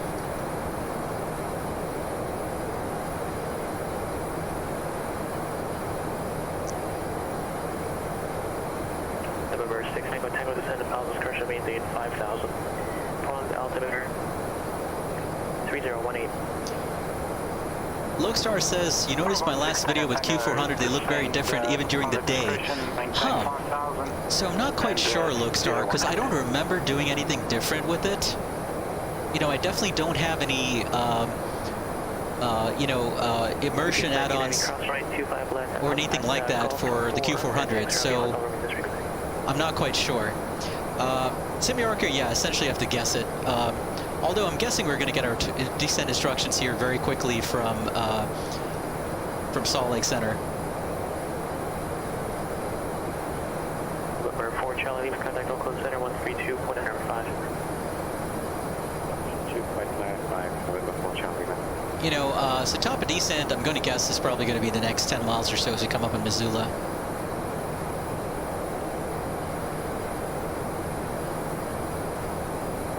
November 5 to Lubbock, Sun maintain 10,000, Glacier altimeter 3010. Descend and maintain 10,000, altimeter 3010, 925 Delta Mike. Okay, down to 10,000. Just as I called it, they were gonna instruct us to begin our descent here. So 10,000. Let's go. Let's disengage the altitude hold there, and let's start our descent.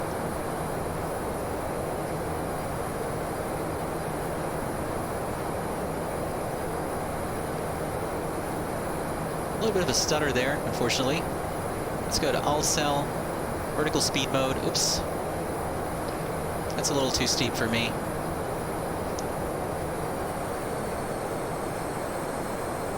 There we go. Vertical speed mode. Let's back off the throttle there just a little bit. Okay. All right, let's go through a descent check here. Cabin controller to field elevation. Field elevation is like 3,000 feet, so let's set 3,000 feet there. There we go. Anti-eye systems is required, and descent check is complete. That's at 344 there on the course.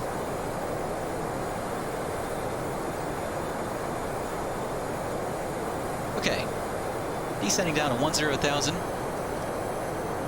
Let's go ahead and get that no smoking seatbelt sign on. Let's get the recognition lights on right now.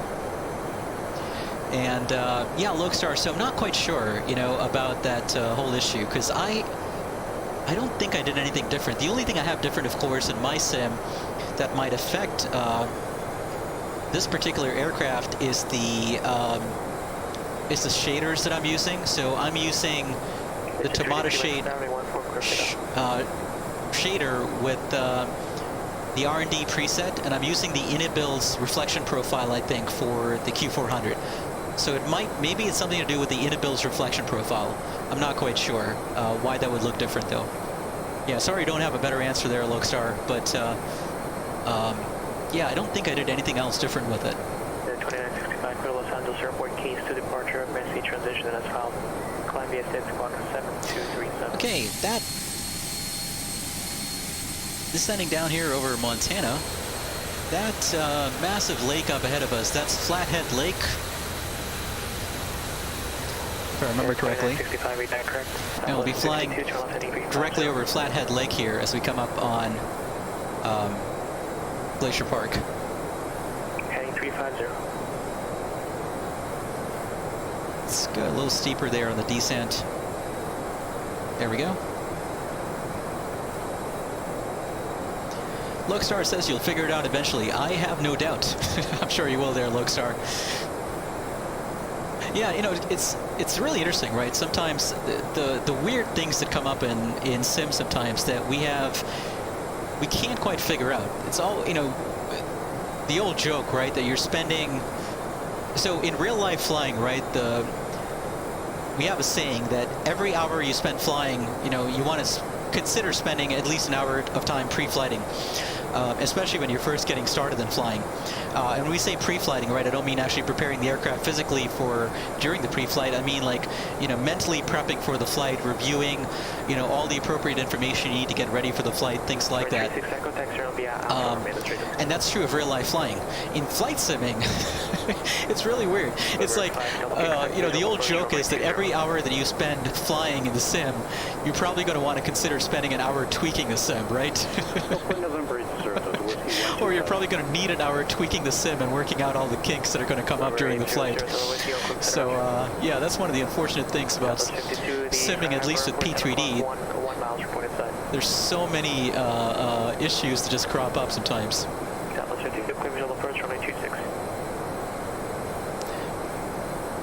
Division Hunter 97, welcome aboard. Division Hunter says you're just about to land in LAX from a long haul from London. Awesome, Division Hunter. Enjoy your flight into LAX for sure.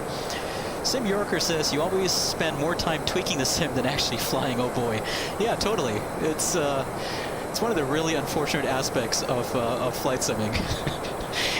At least in P3D, the amount of time that you have to spend tweaking is just, oh boy, it can be frustrating at times.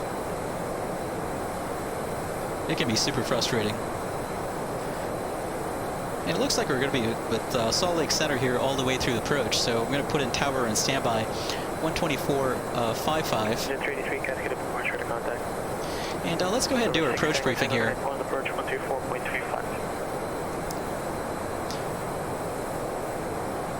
Contact port level approach 24.356, Tango Tango. 52, contact tower 18.7.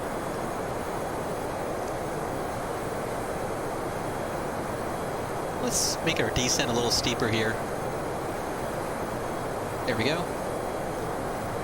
Maintain a speed of about 250 knots. And yeah, I wanted to do my approach briefing here. So we're going to aim for a VRF about 130 knots there. Let's look at our landing weight, 14,000. So yeah, that sounds about right. Yeah, approach speed is 130, essentially, according to this chart that I have right here from Martinair, or this checklist that I have from Martinair for the Lear 35. They're an operator of the Lear 35, I believe, out in the northeast area, or the northeast United States, Washington, D.C., Virginia, that area, I think. But anyway, let's check on the weather here at Glacier Park for the approach briefing. Winds are 140 at 7 knots, visibility 10 statute miles, clear skies, temperature 22, dew point 07, altimeter 3010. Okay. And descending via ATC vectors here, obviously, and descent instructions to Kalispell, Montana. and once we, you know, we're going to request a visual approach runway 20 at Glacier Park. So we're going to land flaps 40 obviously view approach speed of 130, and let's review the taxi diagram here. Just going to pull this up real quick.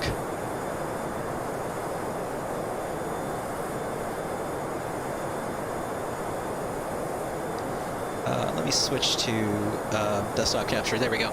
Okay, so we're going to land at runway 20, and we're going to try and exit if we can on Bravo 4 or Bravo 6, and then taxi back via Bravo, crossing Bravo 3 there to. Actually, wait. No, we don't. We not need to cross runway 30 there. We'll just go to the GA ramp here. I think the GA ramp is right there on Foxtrot. So that's what we'll plan on. Okay. That's our approach brief.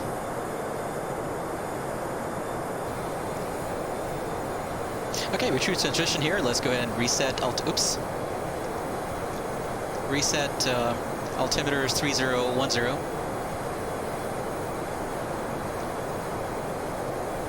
Okay, altimeters 3010 set. Let's do our approach check here. Altimeters 3010 set and cross check. Recognition lights coming on. They are.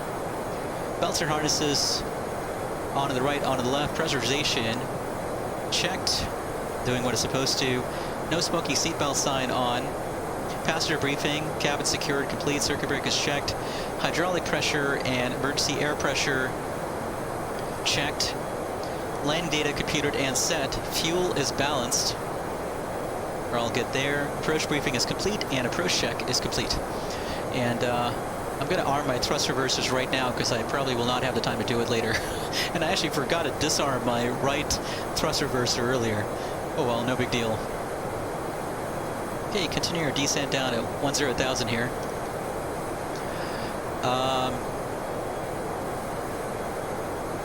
Sim Yorker says, we4 fixed most of that for you though. James 2 says, tweaking is part of the experience, same as modding your car. There you go. Well, you know, the thing is, like, you know, if you're the kind of person that enjoys that sort of thing, right, then it works out just fine. You know, if you're the kind of person that is into that sort of thing and enjoys it. I can enjoy it or find myself enjoying it to an extent. But after a while, you know, if the bugs just keep on coming, right, I start to lose my patience. so there's a limit for me in terms of my ability to kind of enjoy the tweaking aspect of flight simming. Boki says, see you at descent. Hey, absolutely, Boki. Thanks for hanging out with us. We'll catch you later. Take care. Thanks for hanging out with. Ola, I'm not sure. What are you referring to when you say the DMV area? But welcome on board, Ola. I'm not sure if we caught you earlier, but thanks for hanging out with us. Okay, let's go back to vertical speed there. Dallas 52, taxi around via Charlie, remain restricted. Vertical speed mode again. And we're right over Flathead Lake at the moment. Enormous lake here in northwest Montana. Wow, look at the scenery, or this terrain here, spectacular. Just gorgeous.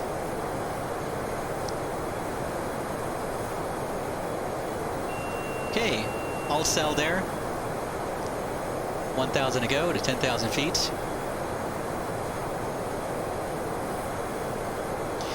No, Ola, no, that's not where I am.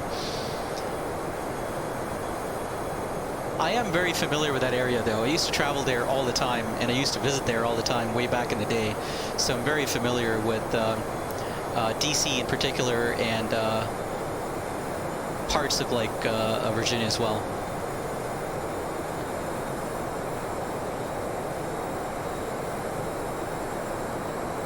Okay, leveling off here at 10,000. I'm just going to get those landing lights on right now because I'm going to forget later as we come in on the approach. Okay, level off here at 10,000 feet. We're just going to wait on further descent instructions here from Salt Lake City Center.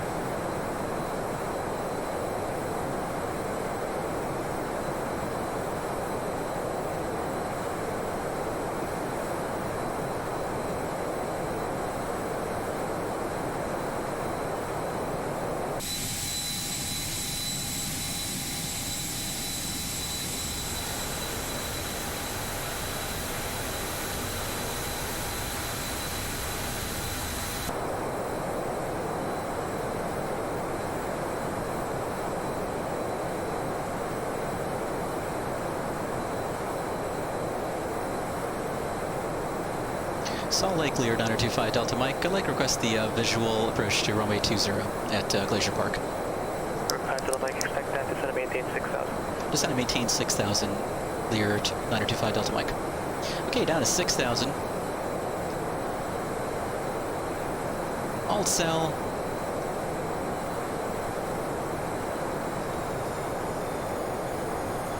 Vertical speed mode there.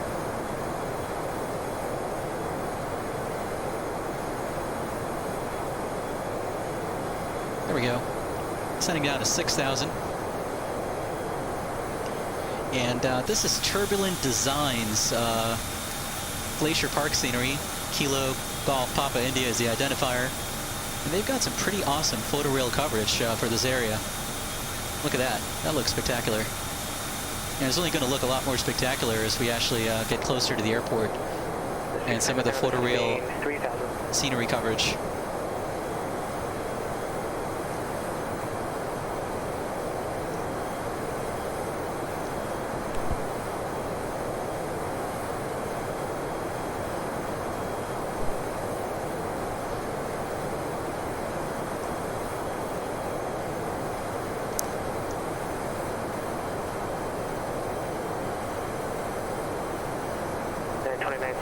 Runway 25 right, taxi V, Delta.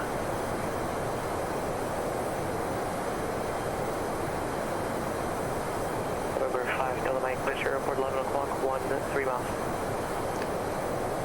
Lear 5 Delta Mike has the field design. Lear 5 Delta Mike, clear visual approach, runway 21, contact tower 124, correction runway 20, contact tower 124.55. Clear visual approach runway 20, contact tower 124.55, Lear 5 Delta Mike.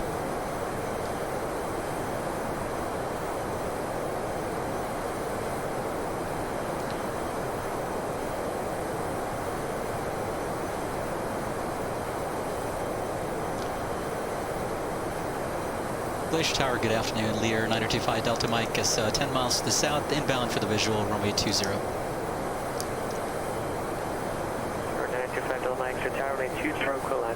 Runway 20, clear to land, Lear 925 Delta Mike. Okay, we're going to clear to land. What we're going to do here is go into heading mode, and we'll essentially fly a right downwind to runway 20. Let's go to heading mode there. We're in altitude hold at the moment. November 6 Tango Tango, Tunnels Airport, 12 o'clock, 13 miles. Okay, let's get the air ignition switches on before we forget. And there's the airport right there, actually. We're going to be pretty much overflying it.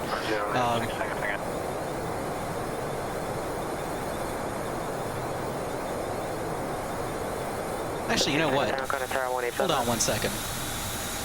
You know, we could actually technically make left traffic. Yeah, so we'll make a left downwind here to...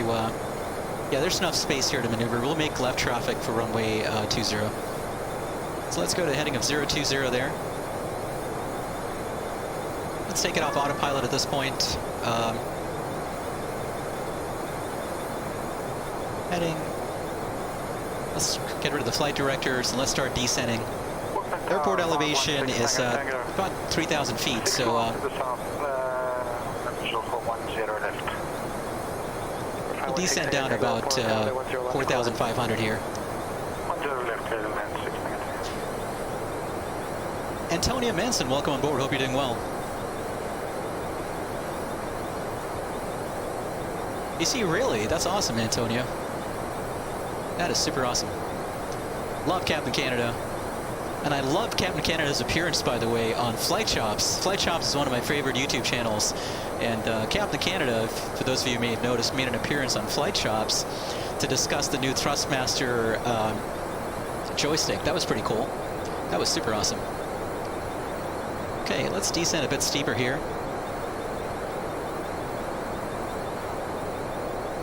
Let's get the landing gear down.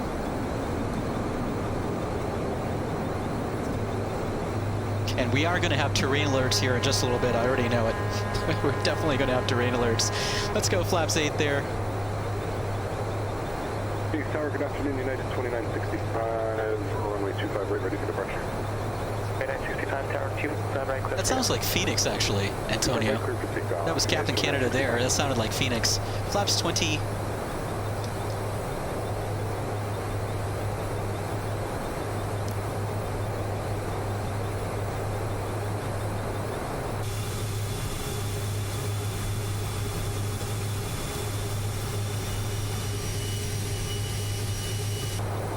Okay, let's go ahead and start turning back towards final there. We'll go flaps 40.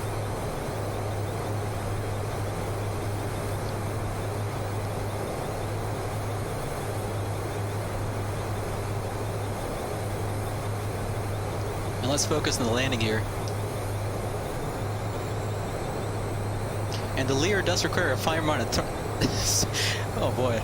Can't talk all of a sudden. The Lear does require a fair amount of thrust there to maintain the approach speed with full flaps, and especially when you're turning and in a bank there like we are right now. But let's see how we're doing. We're doing okay. Kind of flying a 45 to final here. A little low. That's fine. Getting back on glide path. Got yeah, my program crashed. I'm going to terminate this flight. 3 red and 1 white there. Roger. Let's do a landing check here. Flaps 40, landing gear down, 3 green. Ignition on. 0 Delta Whiskey, going to maintain 6,100. Anti-skid is armed. Flaps are set to landing. Hydraulic pressure checked. Autopilot is disengaged. Yaw damper will come off later. Landing checklist is complete. Number 800 Whiskey, descend to maintain 6,100.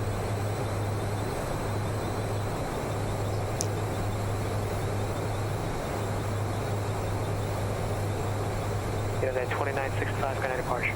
Departure 2965.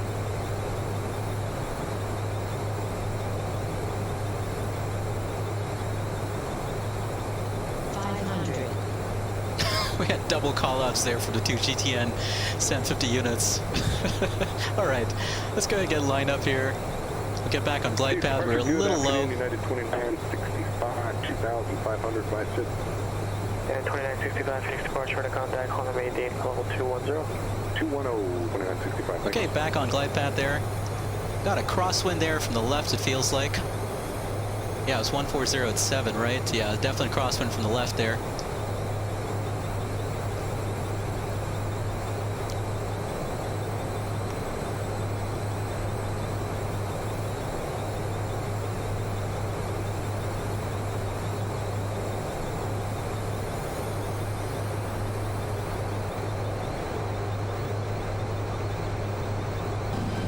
Touchdown, reversers, spoilers. Let's get on those brakes.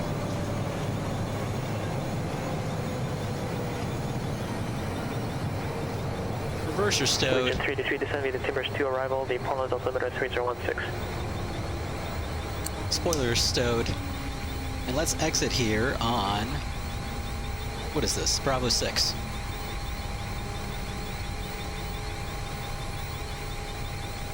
Okay, let's get that steering on. Let's turn left here. Okay, welcome to Glacier Park, Montana, ladies and gentlemen. Beautiful scenery here from Turbulent Designs. And I'll catch up on chat here once we're a little less stressed out with talking to tower and everything. Okay, let's get those thrust reversers off. Whoops. Actually, you know what? I'm going to leave those on for the replay.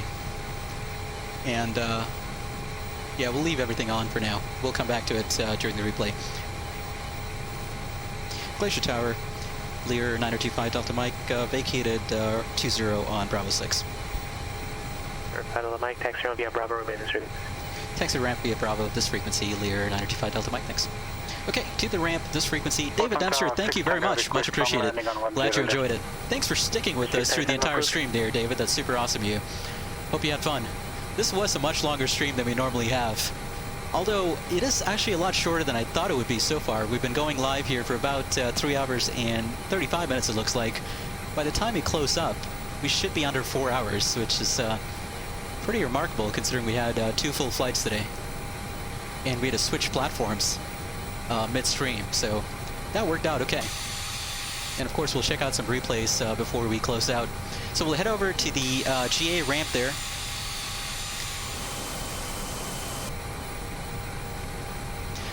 James 2 says, twice the DJ, double the fun. There you go. Although, I gotta tell you, there's a point at which too much DJ can become too much DJ, you know? You never want too much DJ. Too much DJ can be a real pain.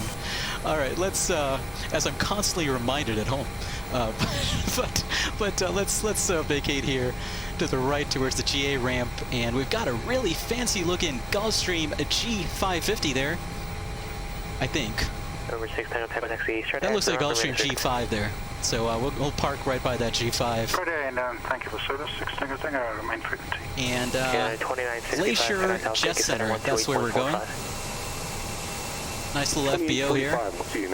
Actually, you know what? There's not a whole lot of room to maneuver to find parking beside that G5. So you know what we'll do? We'll go park right in front of that Lear 45 there. Let's get those landing lights off. We'll turn them back on for the replay. Let's get that recognition light off too. We'll park facing that Lear 45, I think it is. Yeah, 2965 Albuquerque Center, calling Mayday for level 340. Okay, let's go head on here. Nose to nose with the big brother Lear over there. And let's stop right about there. Okay, welcome to Glacier Park. Let's go ahead and sign off Pilotedge here. I'll catch up on chat, and we'll check out some replays, of course. Awesome, awesome, awesome. Okay, ChasePlane. Let's go to replay, show playback window. Yes, please. And let's check out some replays.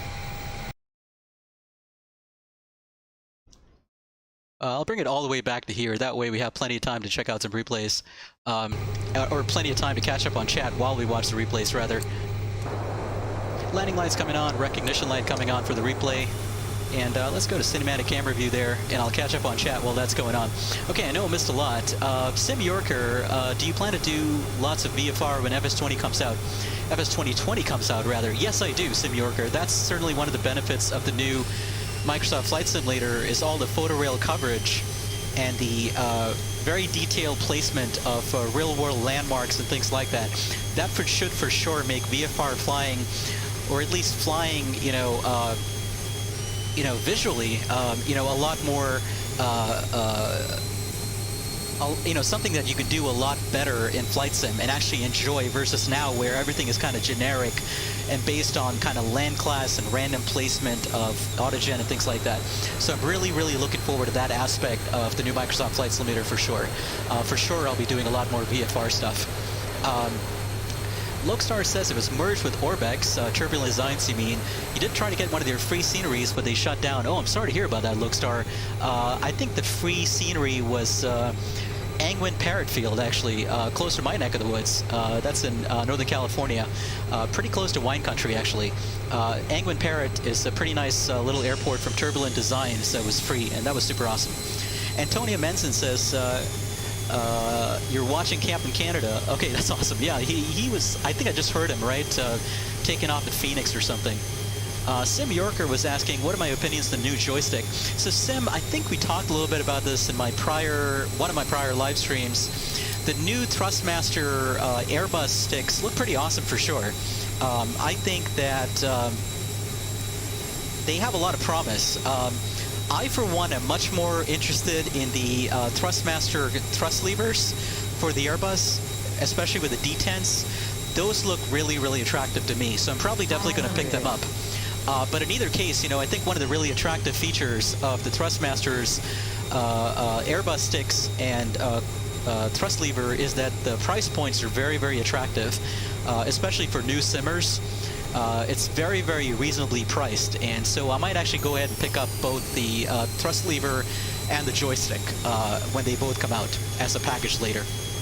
I might actually do that. Okay, let's see how we did here. Anthony Manson was saying he's flying United. Okay, cool. Loakstar says, a great landing, make sure you log those hours. Yeah, we should probably, I wish I could, Loakstar, or I wish I could there. Yeah, actually it was Loakstar that said, I wish I could there, Loakstar. That'd be super awesome.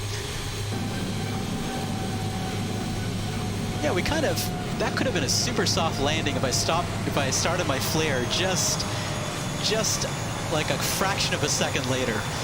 So as it was, we dropped the last foot or so there, but it wasn't too bad overall. Okay, let's do let's do a tower view there, and let's see what the tower view looked like. By the way, what are the engine sounds sounding like in comparison to my voice volume? I'm not sure if it's overpowering my voice or if it's just right, so just let me know. Let's take a look at a tower view there. James 2 said, not sure about that. You could spend hours listening to me talking about planes. James 2, don't make a wish that you might end up regretting. There's a certain point at which my enthusiasm turns into something a bit more grating than just enthusiasm. Yeah, we just dropped the last couple of feet there, unfortunately. But hey, what can you do? It's so hard learning how to flare this airplane well because you know, it doesn't have radio callouts, so you're kind of judging the flare based purely on your side picture when you took off. And if the runway width has changed, you know, in terms of the runway you were taking off from versus the runway you were landing on, then your side picture needs to be adjusted accordingly. Looks like somebody on the golf course there with a dog, or just somebody walking a dog there on the other side of the fence. That's pretty cool. That's interesting. Let's check out another replay here. Sim Yorker says, nice landing, you gotta go for now. Hey, thanks so much, Sim Yorker. Thanks for hanging out with us for sure. We'll catch you next time, or the next time we catch you on a live stream. Take care. Thanks for hanging out with us for sure. Wanted to do a Ving view here. Actually, we wanted to do that view. That's a nice view. David Emster says, the Lear 45 with the blind pilots. Yeah, I totally blinded them with my extremely bright landing lights and recognition lights there for sure. We definitely blinded them. James 2 says the sound is fine. You can also spend hours talking about planes, so yeah, totally. You know, it's always nice to hang out with fellow aviation enthusiasts, right? To kind of understand you know, the attraction, because it's kind of a small community when you think about it. The aviation community, and especially the Flyjsim community, you know, it's also a small community. I mean, it's not as small as the real-world pilot community, but it's still a relatively small community. And so it's always nice to talk shop with fellow aviation enthusiasts and catch up every once in a while, for sure. It's one of the things I miss in this horrible social distancing era that we're in, is being able to hang out, you know, in the clubhouse, in my flying club, and just kind of talk shop and catch up and just kind of, you know, kick back and shoot the breeze with, you know, some of my pilot friends. That's one of the things I really miss about,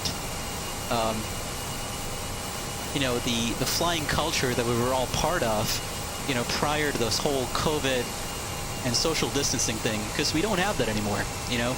And Zoom and talking to people on the phone, talking to people via video conference, you know, it's not quite the same thing, unfortunately, right? So, yeah, hey, what can you do? Let's do one more quick wing view here, and then we'll do one final replay and call it an evening, or an afternoon, rather. Let's go back to about there. Let's resume video right there. This scenery is super awesome. Look at the detail in some of the autogen. You got some silos there. You got a barn there. That looks pretty awesome. This is a really nice scenery from Turbulent Designs, now part of Orbx, like Loakstar mentioned earlier. Michael Cody said, Ryanair would hire me with that landing. Yeah, totally.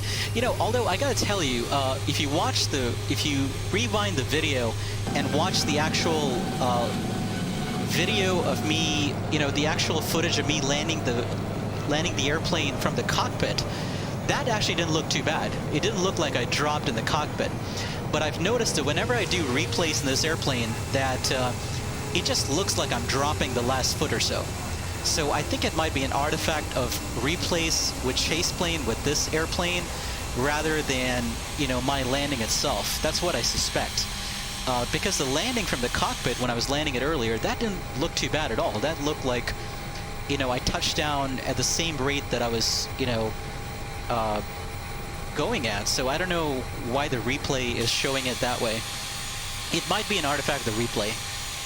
Watching the, you know, rewinding the video and watching it from the cockpit would probably give you a better indication of how that landing really went. But the way it looked in the replay, for sure, Ryanair would certainly enjoy having me as a pilot. David Dempster says, James 2, talking of planes, have you read Fate is the Hunter? Oh yeah, Fate is the Hunter from the incomparable Ernest Gant, of course. That's one of my favorite books. I absolutely love that book. It's one of my favorite aviation books ever. Ernest Gant is one hell of a writer, for sure. At least I hope I got the name right. It is Ernest Gant, right? Let me Google this here real quick. I'm pretty sure it's... that's who it is. Yeah, Ernest Gann. Ernest Gann, actually, not Gant. That's where I got it wrong. Ernest K. Gann. And boy, that is such an amazing book for sure. Strongly recommended as well. It's a super awesome book, David. Is this your first time reading it? Because I've read it a few times. I just absolutely love it. Fate is the Hunter, Apollo 13, of course. Or not Apollo 13, rather, but Failure is Not an Option from Gene Kranz, who was the Apollo 13 flight director. Those are my, you know, some of the books that I go back to every once in a while to read. They're awesome, awesome books for sure. Michael Cody says, on a more serious note, great stream, great flight, enjoy tuning in. Thanks so much, Michael. Really appreciate it. Thanks for hanging out with us. And feel free to chime in earlier. I had no idea you were in chat, actually, until you just chimed in. But thanks for hanging out with us. Okay, I'm going to pull it back here a little bit for one last replay. Let's see, 320, 315, 330. So want about... right about there should do it. And we'll do a replay from right here. Okay, so let me get some replay music going here, and we'll call it an evening or an afternoon, folks. Thanks so much for hanging out today. It was super fun. We had a much longer stream than we normally do, but this was a lot of fun. I certainly enjoyed it. Thanks to all of you for putting up with it and bearing with everything that comes along with the DJ Aviator stream, the technical difficulties, etc. It was super fun for sure. James 2, Michael Cody, David Dempster, Logstar, Sim Yorker, Antonio Manson, Ola Akin, all of you fine folks who hung out today. Thanks so much. It was super awesome hanging out with you today. And I will have a full flight video coming out later. Probably in the next hour or so I'm going to release it, or schedule it for release. So that will feature a flight back in the old PMDG NGX from Phoenix to Burbank. And that'll feature the 4-stacks visual approach to runway 15, which is a lot of fun. So feel free to check that out when that drops later, or whenever in the week you have time to check that out. Feel free to check it out. But in the meantime, I'm going to sign off here and call it a day. I wish you all a great rest of your weekend, rest of your week. Thanks so much for hanging out. This was super fun for sure.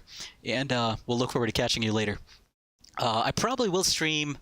I don't know if I'll stream midweek again this week, but we'll probably stream again on Sunday. Something a bit more normal this time. We'll probably be back in the FS Labs A320 or something, and we'll probably try another challenging approach or something on Sunday. Not quite sure just yet. Again, you know, my streaming schedule is very, very dependent on kind of how I feel and whether I have the time available on short notice, that sort of thing. So we'll see, but hopefully we'll catch some of you in our next stream. In the meantime, as usual, you all stay safe, stay healthy. Thanks for hanging out, and we'll catch you later. Take care. Bye-bye.